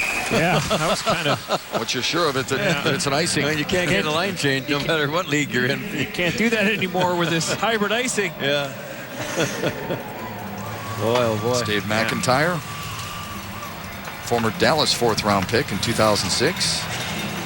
Played his college hockey at Colgate. Face off to the left of Thomas McCollum. McCollum has made 18 saves. McIntyre 19. Marlies win a big draw. On his way in, TJ Brennan's shot went wide. Brennan, very good player. They love what he adds to this team. Played 21 games, a couple of years with the Buffalo Sabres. One stick less for Grand Rapids. And swing and a miss in a ballpark. He grabbed his stick out of his hand there. Walking in, Brennan's shot high over the crossbar and punched loose. Good job by Grand Rapids to clear the zone.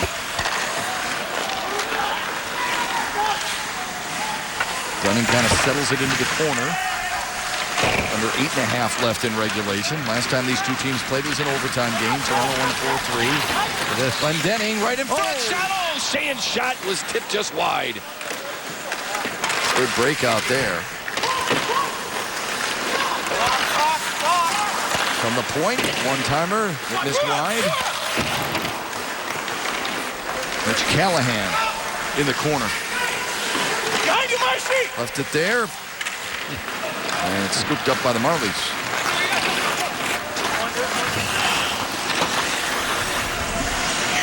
Adam Almquist.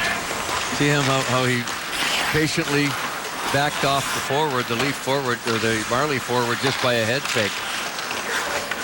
Slowed it down and it made the play to a forward. Corey Arrington sent it into the Toronto zone. And we have a stoppage of play with 7.5 left to go in the third here on Fox Sports Detroit. Don't go away. John Keating back at the studio. The Red Wings live program delayed a little bit. It'll be coming up. Wings in Nashville to take on the Predators, getting 2 key players back tonight, and we'll have a Daniel Cleary dental update. Chiclets is the word that pops to mind after the Griffins and Marlies. Shep. All right, Keats, thanks very much. Where we are here tonight at Comerica Park is where John Keating usually is during Tiger season. Watching a really good hockey game between the Grand Rapids Griffins and the Toronto Marlies. Same two teams square off at Van Andel Arena in Grand Rapids, where they are drawing exceptionally well. They have, like the Red Wings of the past, having a New Year's Eve game. Grand Rapids has a similar tradition, and they historically draw about 10,000 folks. Yeah, they pack the place. Really good hockey town, and when you win the Calder Cup the way they did a year ago, and are off to this start of 22-7 and won 46 points, second most in the AHL. People are going to flock to your arena to watch it.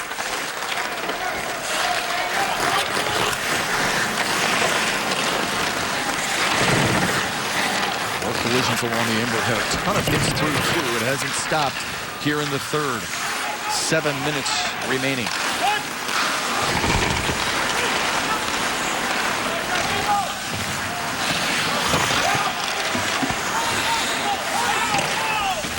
Waved off the icing. Yep. Spraying ice is Stuart Percy. Toronto lugging the puck in the Grand Rapids zone, missing wide.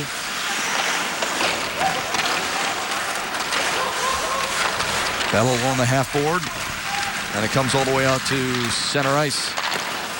Landon Ferraro tried to throw it in. It was knocked down. He got it right back. Ferraro, NHL talent without question, a former first-round draft pick for Detroit in 2009. Last year led this team in goals. Dad, of course, played 18 seasons in the NHL. That's icing against Toronto. Our Xfinity high-speed replay involves Luke Glendening, one of his 2 goals, Mick. Well, he came in with 23 points in 24 games. He's now got 25 and 25. And that's the kind of player that gets called up to the big leagues. And it's not that he's scoring like that in the big leagues, because they're a different league altogether. It's a different level completely. But you've got to dominate down here, usually, to get a look at the big dance. You've mentioned on more than one occasion how much Mike Babcock likes him. I think the entire organization likes him because there's nothing wrong with being a role player once in a while, too. Now, he's a guy who can play third, fourth line. You'd like to see a little bit more offense from him, but he is willing to accept those other roles that sometimes guys don't always want. Well, he'd be our modern-day grind liner for now. I mean, unless he develops a scoring touch more than the grinders did. They were guys that ate up valuable minutes, were responsible defensively, and chipped in with some goals, and you have to have the soldiers and to win championships. To make it, you want to make it, you got to have to change your role. You look at Kurt Maltby, who was leading in the top, top scorer in the OHL, and when he come to make the play in the NHL, he had to be that guy who's going to kill penalties and do all the little things to win championships. Darren McCarty too. Scored 50 goals in Belleville. Yeah. In the OHL. And both big difference. Well. Nobody wanted to go near him. Right. Right in front. They are driving that net hard. What is that? Ooh, high stick. What is that? That's an offside, young man. That's what that is. An offside. Somebody wanted to cross-check. They're not going to get it with 5:35 left in regulation on Fox Sports Detroit. Brought to you by our friends at Arby's. Luke Glendening with his first 2-point night of the year. Ashton and Abbott have been very good for Toronto, as has Brendan Evans, the veteran blue liner, with a couple of helpers to give him 7 on the season. That's our game summary, brought to you by Arby's. Well, we've had a lot of overtimes in these games here at Comerica Park. And we're looking for one again here. Even the one you missed the other night, Mick. Yeah, exactly. Yeah. Shots now are pretty even in this one, finally, but he's 3-3, and that's where we're heading in the last few minutes of this hockey game. 5:22 to go. In the corner, Holzer up the far wall, center ice. Abbott, who has those 2 helpers, couldn't dump it deep enough. A one-on-one move coming here. Good peel back by Sheehan. 2-timed in the corner. Comes all the way to the blue line, throwing right back down low. William. They feed center ice.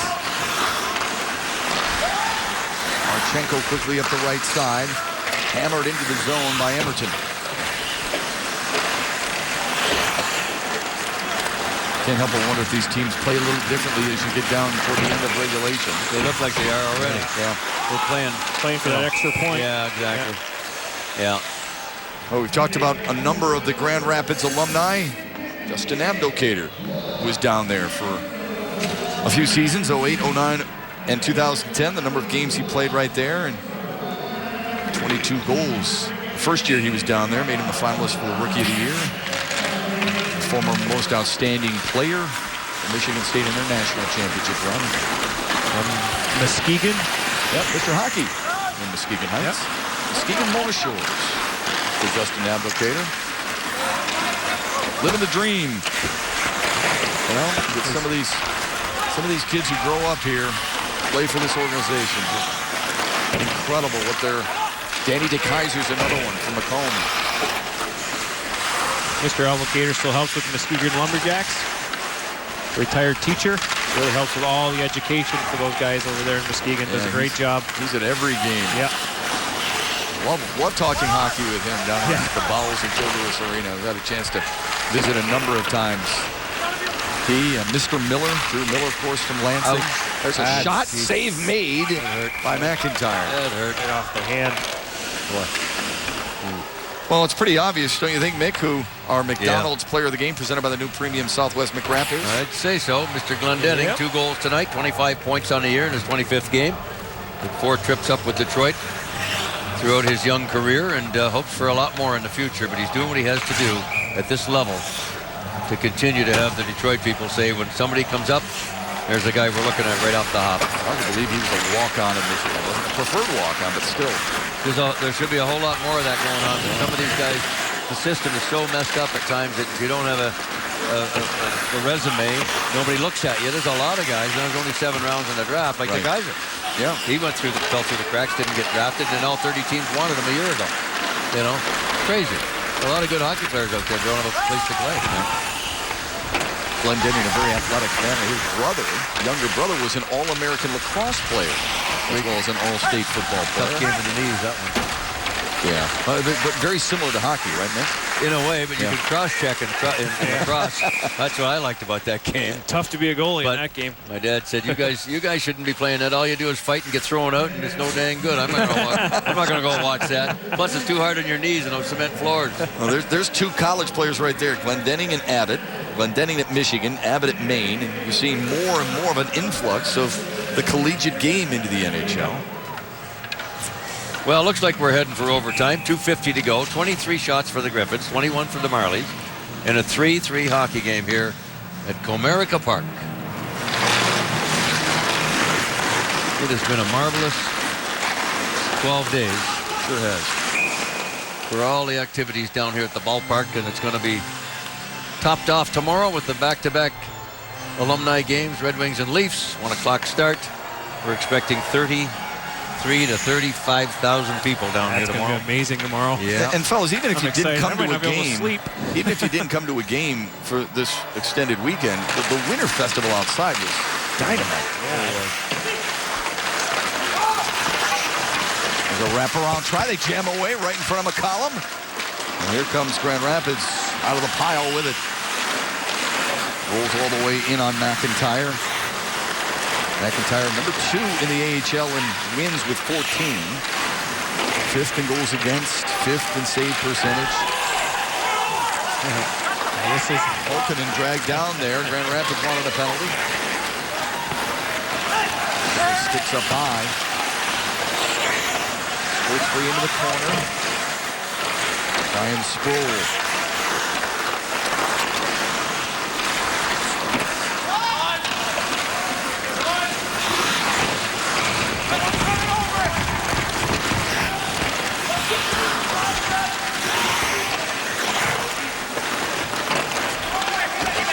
Situation either side, you don't want to be the guy that gets caught out of position. Look at the Marlies backing off now. They're in 1-4. They just don't want to make a play that will potentially give up that winning scoring chance. New Jersey in 95, Nick? Yeah.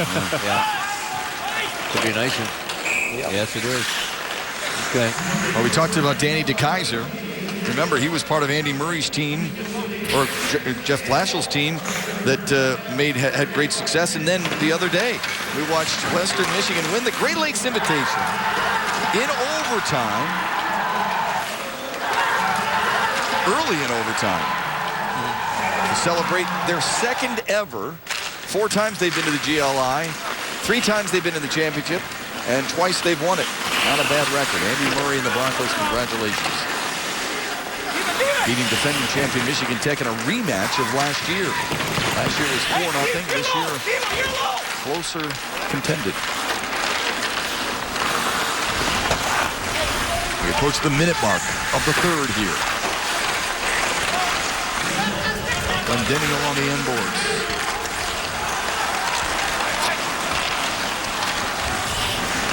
Lost it for a moment. Got it to the right wing. Oh, look at that. Centering pass. Shot. Oh, he missed it. Sheehan was wide open. Great save. McIntyre get a piece of that, man? Yeah. Great There's pass. blocker on it. What a pass that was. What a pass. You're right, Nick. Wow. That was having great vision. Callahan backhands it up ahead. Hello, fellas. Puck rolls on its edge along the end boards.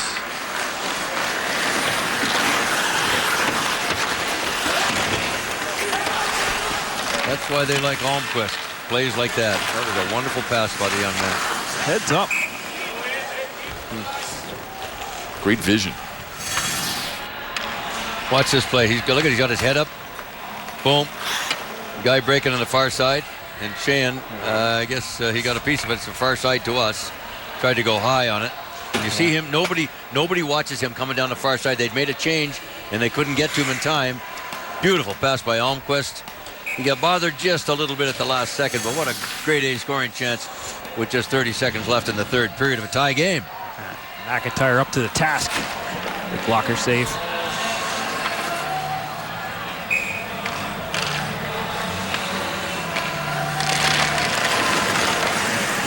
Toronto wins the draw. From the point, saved by McIntyre, and he holds on to it. 2.2 remaining.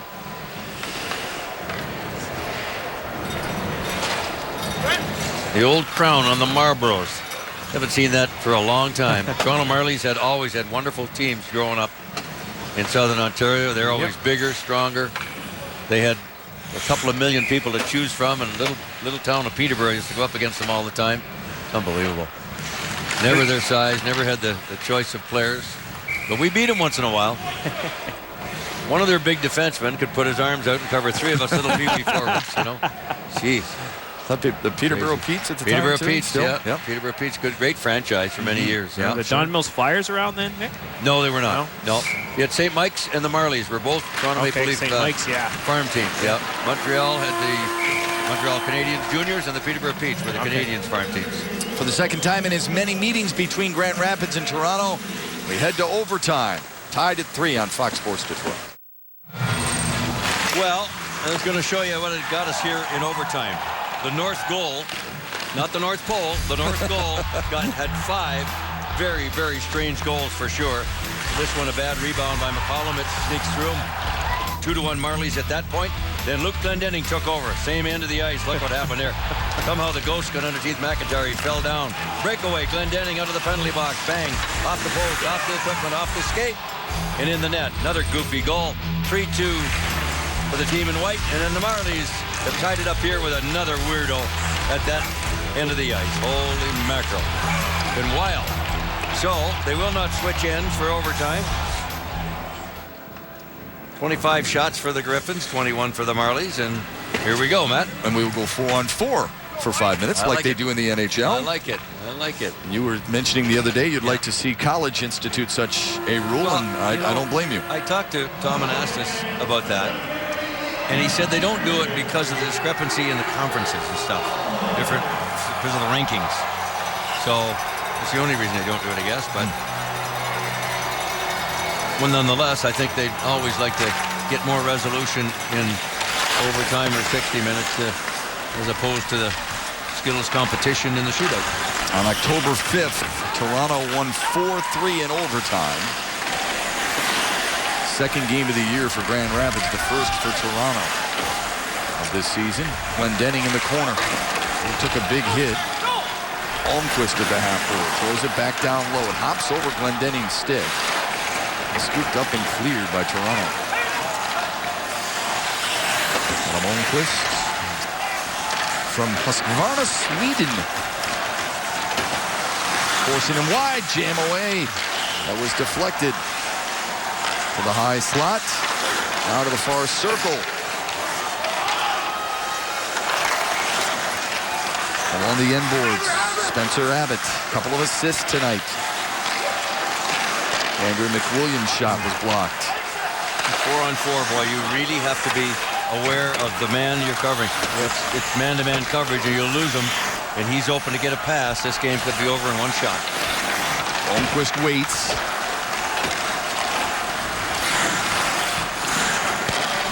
And now Emerton drifts it to his right.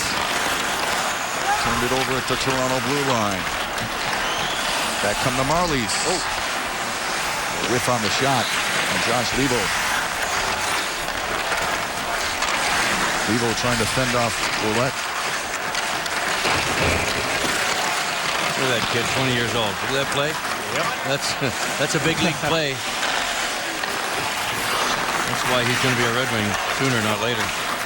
That's one of those things, Nick, where defensemen do things that we can't always recognize just how important and effective they can be. No one was better, maybe in the history of the sport, than Nick Lidstrom at doing some of those little things that if you didn't play the game or you don't watch it on a regular basis like you did and you guys do, then you probably don't recognize those things. When you're that good, you make it look easy, and it isn't that easy, but they make it look that way. In transition, odd number rush, a 3-on-2 for Toronto. They drop it back. And then it's couldn't handle it. There's a 3-and-2 the other way. Rolls to the left of the cage and is picked up there by T.J. Brennan. Going wide and peeling back in the far corner. Sam Carrick. Oh, good stick. Out here. Goal right in front. Oh, that's Jeff Hogan. He was dumped along the inboards. And Jeff Flash was really complimentary to Jeff Hogan. Here's a 2-on-1 down low. Shot and a save by McCollum. Save of the night right there off the forehand of Andrew McWilliam.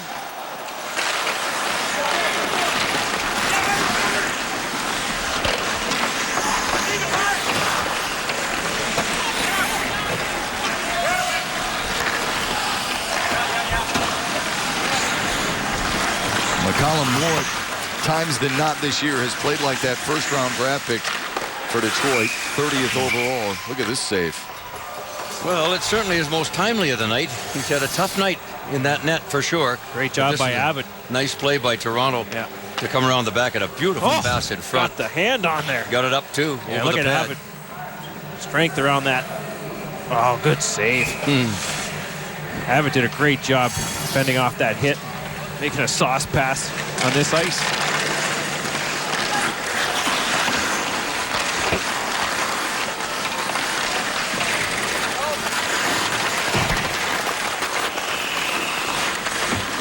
Nathan Page able to get it up ahead to Callahan. Holmquist on the right side. Glendening dropped it back. Good poke check there by Stuart Percy. 1:09 left in overtime. Both games of the Alumni Showdown. A double dip right here on Fox Sports Detroit. 1 and 4:30. Then, of course, the Winter Classic in Ann Arbor on Wednesday. Some people scheduling their whole day around things like that. Hockey fans in this area. Under a minute in overtime. There's a difference in the shootout, by the way, as McKegg throws it into the Grand Rapids corner. Should we go to a shootout? Not 3 shooters in the NHL, but 5. International type shootout 5. Emerton slides it to the high point, winding and firing, and deflected just wide from Adam Holmquist. Holmquist has played a lot here in this overtime. That was a shot pass. Trying to hit him coming to front of the net there. And he's got great vision. Does he, Mick? He sure does. I mean, for a team, you know, even in the American League, you got 3 defensemen. They're like 20 years old. Yeah. I mean, it's amazing. His head up. His head was Young up that rookies. whole time on that shot. Didn't look down at the puck at all. Kept his eye on the guy who tried to drive into the net. It was that's impressive. Ferraro trying to go to the front, and but I mean, these young guys, I mentioned Sproul, one of them, and Holmquist. Holmquist a little surprising. He wrestled as a kid. I wonder how that helps you a little bit, maybe in hockey. Tough angle, shot save made by McCollum. It's loose. Comes free, Shan. With 10 seconds remaining. That's a lot of core and a lot of lower body strength. Yeah. All those tosses. Oh, there's a penalty, but not much time left. 4 seconds. Well, you know, Manny, a lot of offensive and defensive linemen you like to have as wrestlers. Holmquist as a wrestler. Very interesting that how he uses that to his advantage in hockey.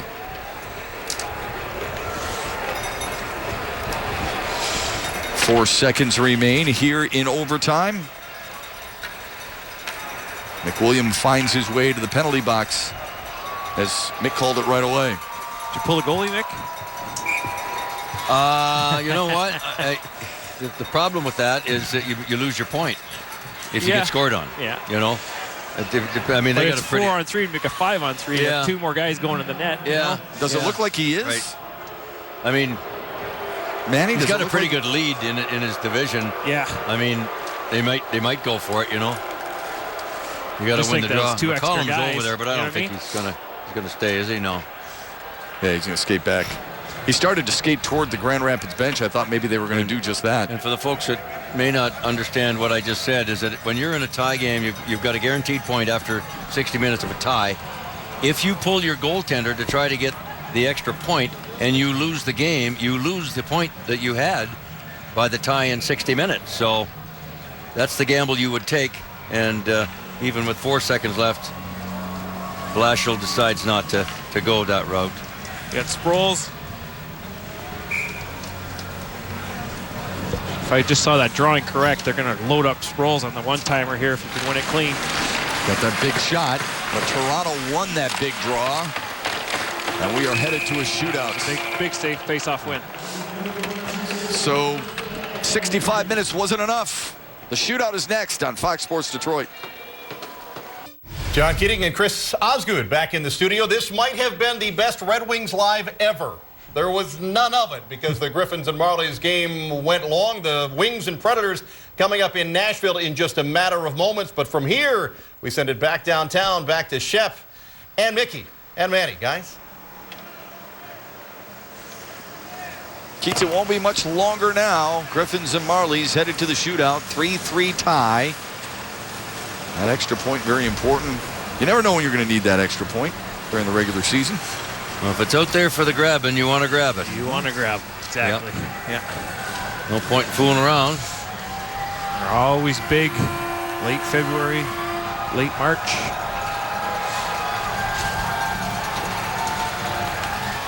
Standings in the Western Conference. These two teams separated by 11, but Grand Rapids would love the extra point to catch Abbotsford. Both first place in their little conference, though. The interesting thing for Grand Rapids is they only have 2 shootout goals all year. Both are by Gustav Nyquist. Yeah. He's not available, unfortunately. Well, that showed 46 points. The point they've got tonight would put them at 47, so the extra here in the shootout would tie them. Timo Pulkkinen walks in, shot, and a save made by McIntyre. Tried to find the 5-hole. Got to have it here. No cigar there. Not even close. Spencer Abbott for Toronto against Thomas McCollum. Oh. Jeez. Good move. Whoa. Kind of pumping. Did he ever freeze him? Oh, yeah. Wow. Some smooth hands right there. Turning the guy inside out. Yeah. Wow. Here's Riley Sheahan. He scored against Toronto earlier this year. Yes! Oh, beautiful leg save by McIntyre. Wow. Lifts it up. Watch how he elevates his leg after he comes sliding across. Look at it. Here's Sam Carrick.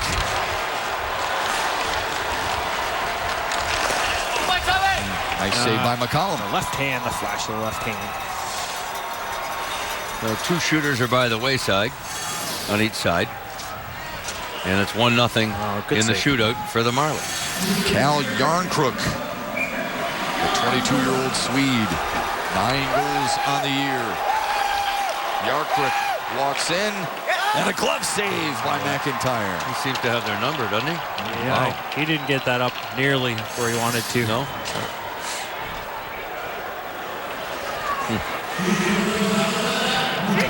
Now it'll be up to Greg McKegg. Just could put a stranglehold on it right here. Yep. The 3rd shooter for Toronto, 3 of 5. McKegg, nice move at top shelf. That was gorgeous. He got a piece of it too. Well, a 2-0 Toronto lead in the shootout. Now both the Griffins players must score without a Toronto goal to keep going.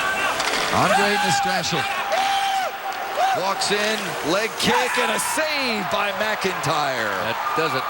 And for the 2nd time this year, Toronto gets the extra point against Grand Rapids.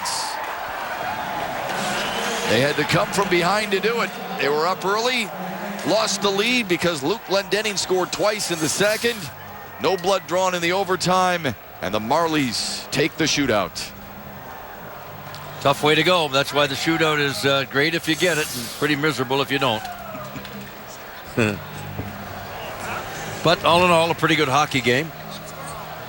Some wild and wacky goals at that one end of the ice for sure for both goalies. Holy Let's take a look at the big play of the game. It's the first shootout goal. And that'll go down as the winner. Yep. What a fake that was. Holy smoke.